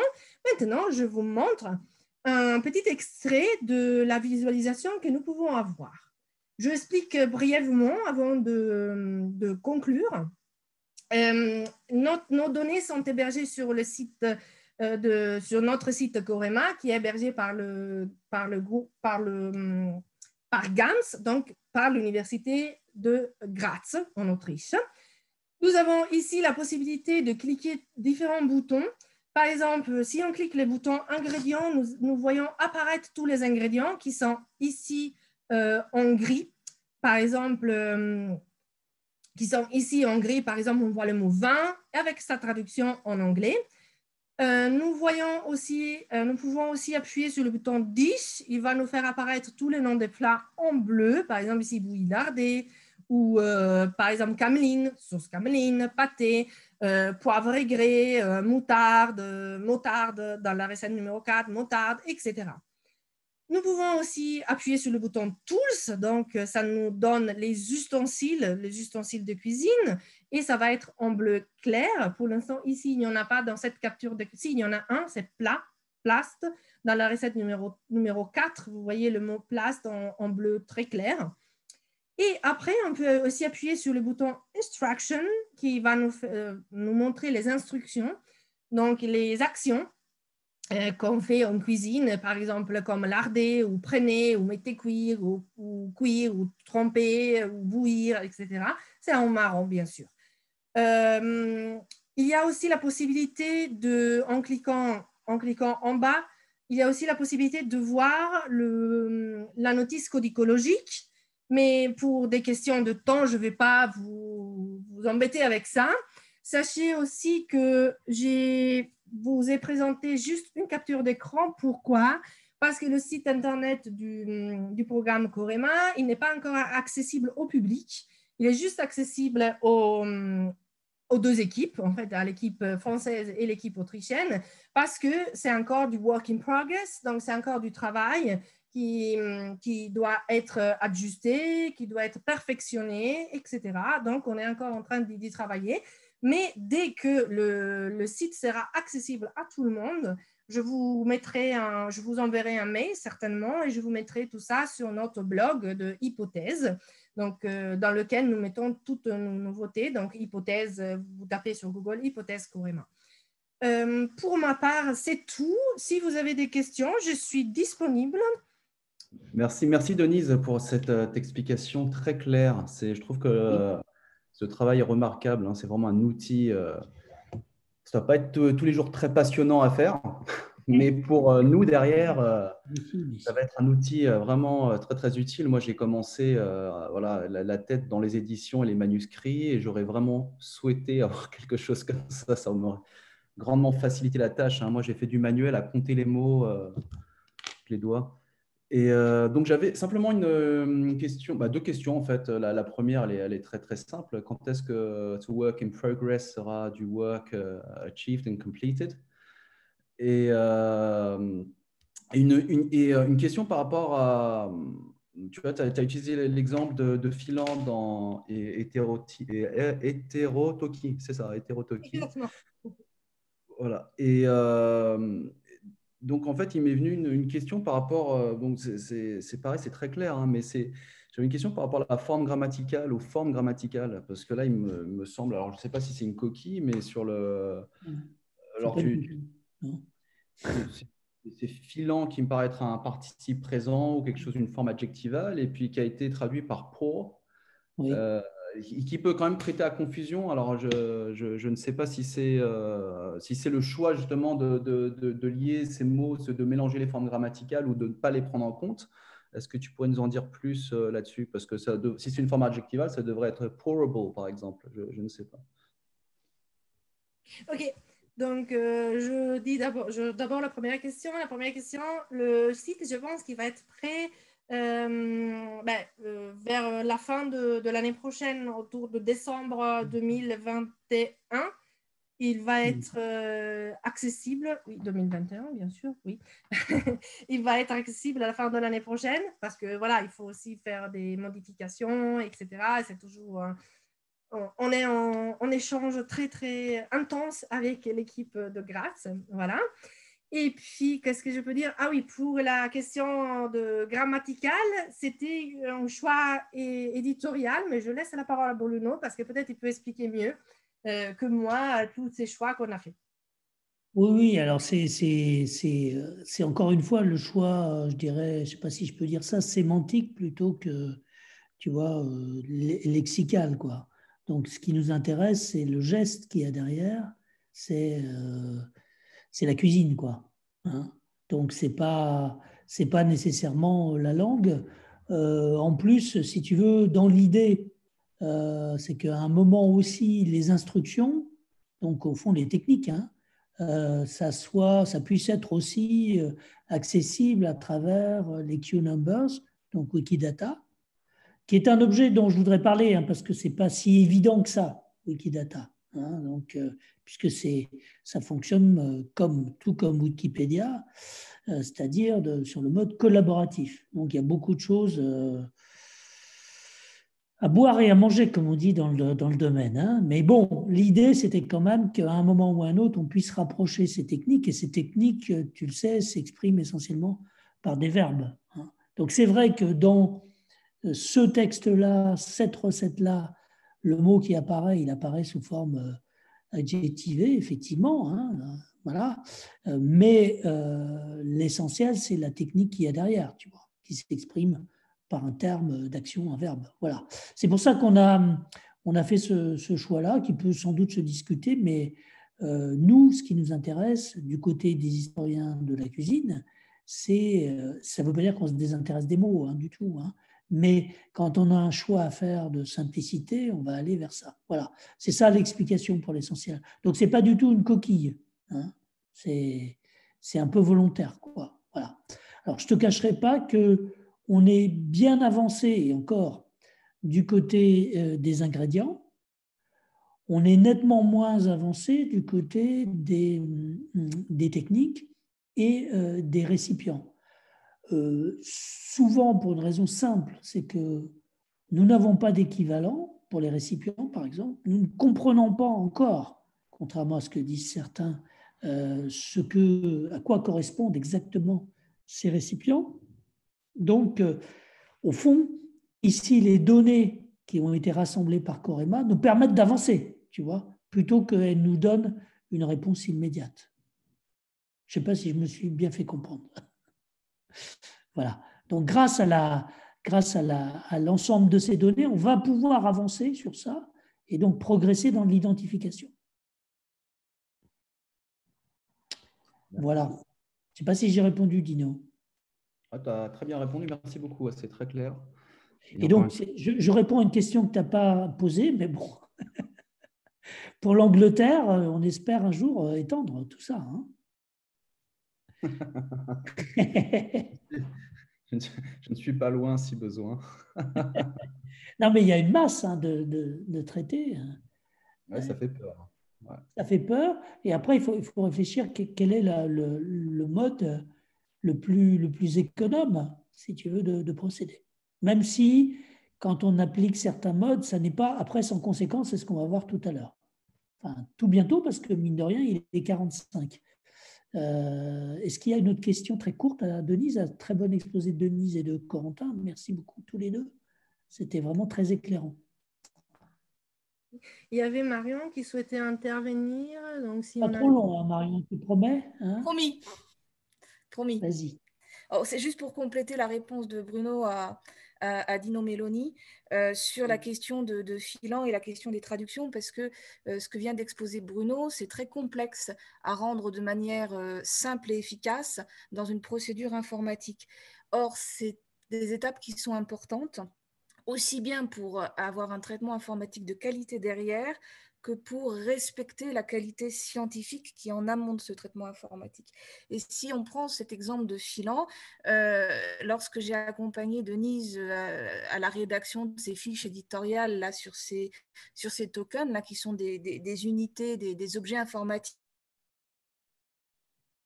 on t'a perdu. Que l'on représente pour faciliter l'encodage et le suivi scientifique. Non, je suis là. Oui, oui. Vous m'entendez? Oui, oui. Ça y est. Allô? On Voilà. t'entend. Et donc, la question s'est posée, par exemple, voilà, la question qui se pose pour l'anglais, c'est que l'anglais, dans le cadre spécifique du projet de Corema, a un rôle de langue pivot sur deux dimensions. Sur la dimension entre les équipes, et donc il faut quelque part neutraliser les fonctions grammaticales de l'anglais. C'est pour ça, par exemple, qu'il n'y a pas le to pour, mais simplement pour réduire à la dimension sémantique la plus simple et communément partageable entre les êtres humains de l'équipe. Mais aussi, l'anglais a une fonction pivot en informatique, c'est-à-dire que si l'on regarde du côté du Wikidata ou d'une ontologie qui concerne l'alimentation pour ne pas dépendre de la dimension collective du Wikidata, ça va être l'anglais autour desquels vont venir graviter les autres langues. Donc, le rôle des langues, lorsque vous faites ces coordinations linguistiques et conceptuelles qui vont impliquer de travailler sur les lexiques, sur les définitions et sur la structure, le rôle de l'anglais dans le cadre du projet Corema, c'est ce qu'on appelle la langue pivot. Ce n'est pas la langue de référence qui est la langue étudiée et ce n'est pas non plus la langue d'expression des chercheurs, puisque la langue d'expression des chercheurs, c'est l'allemand pour les Autrichiens et le français pour l'équipe française. Ce qui va impliquer donc un enregistrement un petit peu différent en fonction de la fonction de la langue à l'intérieur de la procédure informatique. Ce qui a justifié de choisir pour et pas de faire un emprunt technique, alors qu'on a fait un emprunt technique du côté du français, puisque ce n'est pas forcément traduisible. Et là, moi, je vais placer une question scientifique concernant la définition de Filan, parce que c'est une note que moi j'ai dans mes notes concernant ce mot-là, où la définition qui avait été donnée, c'est versé délicatement en un filet. Et là, je m'adresse aux personnes qui maîtrisent l'ancien français. Je souhaite savoir si c'est une traduction de l'ancien français ou si c'est une formulation élégante de la définition, mais qu'il n'y a pas de trace exacte de verser délicatement en un filet dans l'ancien français. Ben, c'est la première fois que je vois cette définition, mais je ne suis pas omniscient. Hein. Je la trouve pas mal. Hein, voilà. Alors après, la question, c'est d'où ça vient, c'est ça que tu veux dire. La source. Est-ce qu'on a trouvé ça dans un dictionnaire, Oui. etc. Oui. Je ne sais pas, ou c'est peut-être à l'issue d'une réflexion, d'un brainstorming, je ne me souviens pas. Hein. D'accord. Voilà, mais c'est bien. Après, ça peut sans doute se discuter. Il faudrait qu'on fasse le vrai travail. Mais là, franchement, ce n'est pas le but de l'équipe française pour l'instant. Non, c'était une curiosité de ma part. Il faudrait faire le travail lexicologique. Et je pense justement que les données qui sont fournies par Corema permettent d'aller plus loin encore et éventuellement d'ouvrir de nouveaux dossiers. Et effectivement, la question de la langue est une question tout à fait cruciale parce que les termes techniques, là, on les a rassemblés. Moi, j'ai résisté au fait de pas... L'équipe autrichienne voulait les transformer également, enfin mettre le Q number des Wikidata. Et là, j'ai résisté parce que quand j'ai vu comment le bazar que c'était, on y était encore dans 10 ans. Ouais. Donc, voilà. Si vous voulez bien, on va peut-être passer à la suite. Denise, est-ce que tu peux nous... Voilà, merci. Parce qu'il y a tout de même, je suis désolé, ça va durer 2 heures finalement. On va aller assez vite pour la suite, je vous promets. Quelques conclusions. En fait, je ne veux pas faire des conclusions de Corema, ça serait précipité. Assez justement, Denise a souligné que bon, ça sera en ligne peut-être à la fin de l'année 2021, peut-être avant, bon, on verra, mais on ne peut pas encore faire un bilan de quelque chose qui n'existe pas complètement. Mais par contre, on peut déjà, à partir des données, c'est ce qu'on a fait durant ces 2 heures, on peut, à partir des données de Corema, déjà voir des nouvelles questions qui se posent. Une des nouvelles questions qui se posent, qui est caractéristique un peu de la production française, c'est où et quand s'écrit la recette. Ce n'est pas si simple que ça. On a des manuscrits qui sont sur papier. Alors là, c'est relativement facile. Il y a des filigranes, il y a toute une méthodologie pour dater les papiers avec les filigranes, et à partir de la datation des papiers, de dater un moment d'écriture possible. Donc ça, c'est relativement bien cadré, à condition de procéder de manière très, très pointue et très scientifique et très méthodique. Mais quand on a affaire à un texte dont on ne sait pas, qui est en parchemin, si vous voulez, et actuellement, on ne date pas toujours, ça commence à venir, mais on ne date pas facilement du parchemin, on a des difficultés pour le dater. Mais on peut avoir aussi des difficultés même pour le localiser. Alors, la localisation réelle de l'écriture d'une recette, ce n'est pas la bibliothèque où aujourd'hui est conservé le manuscrit qui la transmet, bien entendu, ce n'est pas ça du tout. C'est le lieu où ça s'est effectué. Et comment est-ce qu'on peut faire quand on a affaire à un manuscrit qui n'est pas localisé, on ne sait pas où ça a été fait, et c'est très important de le savoir. Le manuscrit qui est aujourd'hui à Sion, dont on a parlé à plusieurs reprises, le rouleau, d'où était extrait la page qu'a montré tout à l'heure Denise, il n'a pas été produit à Sion, ça c'est évident. Alors où est-ce qu'il a été produit ? Eh bien, grâce au fait qu'on a rassemblé d'un coup tous les données, il y a des choses qui apparaissent. Si je reprends par exemple la venaison de Scherf, là, donc fraîche, donc Scherf, c'est le cerf. Et si on réfléchit, eh ben, on s'aperçoit de 2 choses. Premièrement, il y a le mot « yo » qui est employé. Et le mot « yo », ça veut dire « eau », bien entendu, mais c'est une graphie très particulière, plutôt caractéristique de la Normandie, on va dire. Et d'ailleurs, les autres manuscrits disent « eau » ou « egg », là où ce manuscrit dit « yo ». Scherf, c'est aussi une graphie de cerf qui peut être, là aussi, normande. Ça peut être aussi d'autres régions, mais ça peut être normand. Et puis, on a à la fin de ce texte-là, on a, vous vous souvenez, le colophon, nomen scriptoris est Petrus plenus amoris.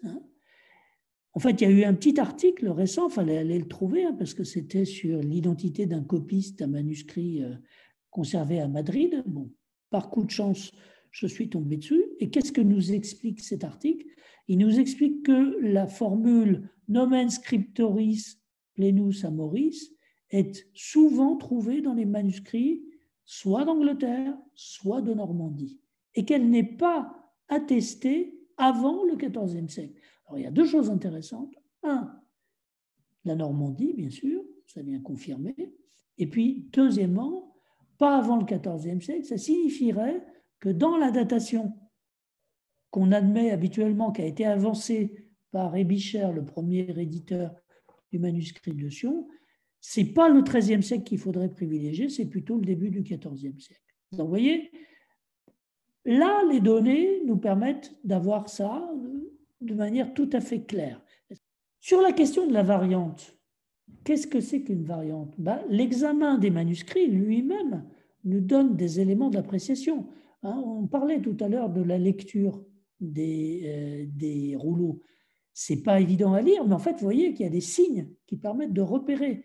Là, vous avez une rubrique écrite en rouge, sanglé, ça c'est le titre de la recette d'une certaine manière. Et puis, vous avez deux initiales, vous voyez, sur 2 lignes en rouge. Il y en a une qui est pour le sanglier frais, sanglé frais, fait de cuire, etc. Et puis l'autre pour le sanglé salé, le sanglier salé, et cerf. Alors, vous voyez, dans le même manuscrit, vous pouvez voir cerf, mettez, tempé, alors ça c'est une erreur de copie, mettez trempé, etc., etc. Donc, l'articulation précise des recettes et des variantes dont Denise parlait tout à l'heure, qui est une vraie question, et Corentin aussi, c'est le retour au manuscrit qui peut nous donner la solution. Le problème, c'est que pour une même recette, présente dans 2 manuscrits différents, vous allez avoir un choix différent sur la manière de présenter la variante par rapport au texte et par rapport à la recette principale. Et là, évidemment, il faut faire une analyse de la tradition manuscrite pour bien comprendre ce qui s'est passé. Alors nous avons choisi de partir de ce que disent les éditeurs, des éditeurs que nous estimons fiables. Mais est-ce qu'il faut les suivre aveuglément? Non, bien entendu.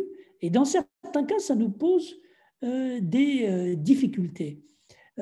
Par exemple, dans le cas de Scully et de Ebischer, il y a des petites différences. Ebischer, c'est le premier éditeur dans les années 50. Nous avons choisi Scully. Vous voyez, par exemple, Ebischer fait une faute absolument importante. Il dit venaison magre. C'est pas ça du tout, c'est venaison mangée à la moutarde. Oui, ça n'a vraiment rien du tout à voir, mais bon, là, Scully a raison. Par contre, là où Scully nous embête, et je n'avais pas fait attention au départ, c'est que, même si ça ne se voit pas ici, Ebischer donne les rubriques qu'on a vues, c'est-à-dire les vrais titres des recettes. Tandis que Scully ne reproduit pas les rubriques. Et là, le fait de suivre cette édition, finalement, il y a un manque. Il y a un manque. Donc, il va falloir peut-être revenir au manuscrit plus tard. Je rassure Denise, ce n'est pas maintenant qu'on va faire ça, ça sera plus tard. D'ailleurs, ça pose la question, est-ce qu'on peut avancer?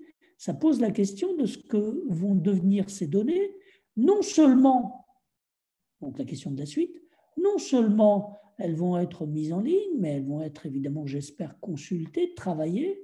Et je me demande, mais ça, il va falloir qu'on en discute avec nos partenaires, si à un moment, il ne va pas falloir envisager tout simplement une modification collaborative venant des chercheurs eux-mêmes, des données qui sont rassemblées dans Corema. Parce qu'on n'a pas la science infuse et on peut être amené à se tromper. La suite, ce n'est pas seulement la base de données, c'est des articles, un livre et un colloque. C'est surtout sur le colloque que je voudrais insister. Les articles, il y en a un qui est déjà à votre disposition dans le blog Corema, donc que citait Denise tout à l'heure, Corema Hypothèse, donc les gestes culinaires à travers les recueils des recettes, de recettes curieux des 14e et 15e siècles, qui était un travail collectif. Ça se fait de plus en plus dans le domaine des SHS, des travaux collectifs. Je crois qu'il faut rassembler les compétences, donc voilà, qui va paraître là au début de l'année prochaine. Vous avez également les articles d'Aurélie Chantran, Hélène Jawara-Piner et Corentin Poirier qui vont paraître également dans un livre l'année prochaine, publié par le CTHS, le Comité des travaux historiques et scientifiques, qui est les actes d'un colloque, transmettre un savoir-faire.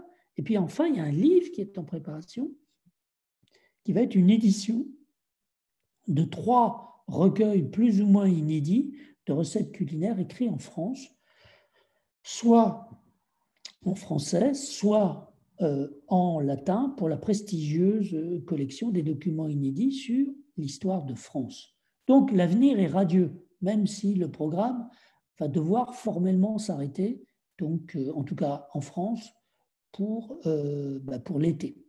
D'ici l'été, il y aura eu le colloque donc sur la recette culinaire. Alors je rappelle la genèse de ce colloque. Il s'agissait d'abord de faire un colloque sur la recette, où le côté culinaire n'aurait été qu'une partie, donc avec également des gens qui s'intéressent à la recette médicale, à la recette alchimique, etc. Donc c'était un colloque co-organisé par Micrologus, par l'Association académique internationale, etc., l'Union académique internationale.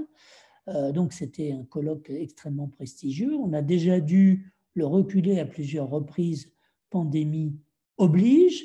Et là, étant donné qu'il y a nécessité absolue que je boucle le programme Corema du côté français d'ici l'été, autrement dit que je dépense mon argent, hein, grosso modo c'est ça. Et puis ensuite, comme il y a des incertitudes sur le côté sanitaire, il a été décidé de couper le colloque en deux et de faire une première partie absolument nécessaire qu'il faut faire rapidement sur la recette culinaire, donc en mai 2021, du 17 au 29. Alors 17 au 29, ça ne veut pas dire évidemment que tous les jours, on va avoir 8 heures de conférences. Hein. Ce n'est pas du tout comme ça qu'on envisage les choses. On envisage ça sur un mode un peu light, c'est-à-dire chaque jour, il y aurait, mettons, une matinée, 1h30, et l'après-midi, un après-midi, 1h30 aussi. Hein. Donc ça permet un peu de disposer tout le long de ces 2 semaines différentes communications pour lesquelles nous avions déjà des personnes qui devaient intervenir, mais du coup, comme on se donne un peu de temps, comme c'est en ligne, on peut se permettre peut-être d'élargir au maximum hein, ces participants. Donc nous avons encore des places. Hein. Nous sommes, moi j'envisage à peu près une quarantaine, entre 40 et 45, entre 40 et 50 maximum intervenants.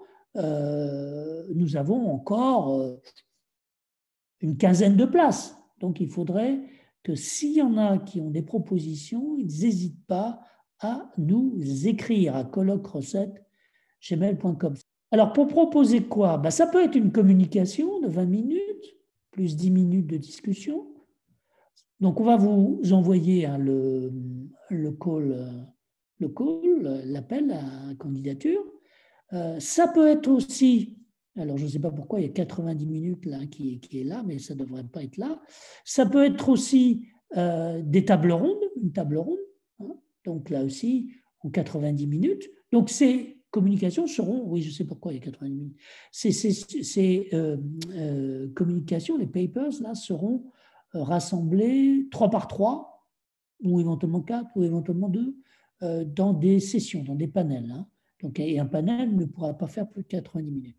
Des tables rondes, donc ensuite, avec un sujet et un échange qui est moins formel.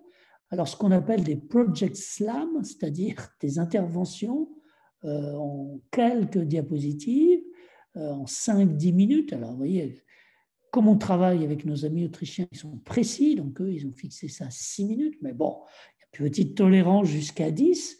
Donc, par exemple, pour des étudiants de master, hein, je sais qu'il y en a plusieurs qui écoutent, ça serait pas mal. Ils présentent ce qu'ils sont en train de faire, les premiers résultats auxquels ils sont parvenus en quelques minutes.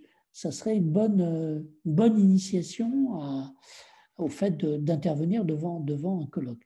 Et puis, il y aura aussi des cooking workshops, des vidéos de reconstitution de recettes d'à peu près 10 minutes qui auront été préalablement enregistrées par les personnes qui les présenteront et qui ensuite seront discutées dans le cadre de sessions spécialement consacrées. Donc les gens auront le temps de les regarder. Tout ça se fait à distance, hein, j'ai oublié de dire, je peut-être dit, mais donc c'est un colloque à distance. Et puis tout ça se fait dans la mesure du possible en anglais. Si vous n'avez pas la possibilité si vous ne vous sentez pas assez costaud en anglais, vous pouvez intervenir exceptionnellement sur dispense, demande dérogatoire, attestation, non, dérogatoire, je plaisante, de présenter les choses en français, mais il faudra qu'à un moment ou à un autre, le texte soit traduit en anglais. On peut par exemple faire le PowerPoint en anglais et parler en français, ou alors envoyer un texte, pas forcément complet, mais assez développé en anglais, de manière à ce qu'on puisse l'avoir sous les yeux. Voilà. Donc c'est important que vous participiez, c'est important que vous fassiez des propositions. C'est assez cool au point de vue de la forme, donc ça devrait vous permettre de faire les choses. Je voudrais terminer en remerciant Corentin et Denise d'avoir non seulement été très brillants là, tous les deux durant cette session, mais d'avoir avec moi organisé ce séminaire et travaillé sur ce programme. Passionnant, même si sans doute on est un peu en retard par rapport à ce qu'on imaginait, mais ça, c'est toujours le cas. À partir de l'année prochaine, j'aurai seul sur mes frêles épaules la responsabilité de ce séminaire. J'invite aussi ceux qui souhaiteraient y intervenir à me contacter. Moi-même, je le ferai. Ça prendra a priori la forme, pour l'instant, d'un séminaire à distance, mais je vais me donner un mois en janvier pour monter le programme à partir, disons, de février.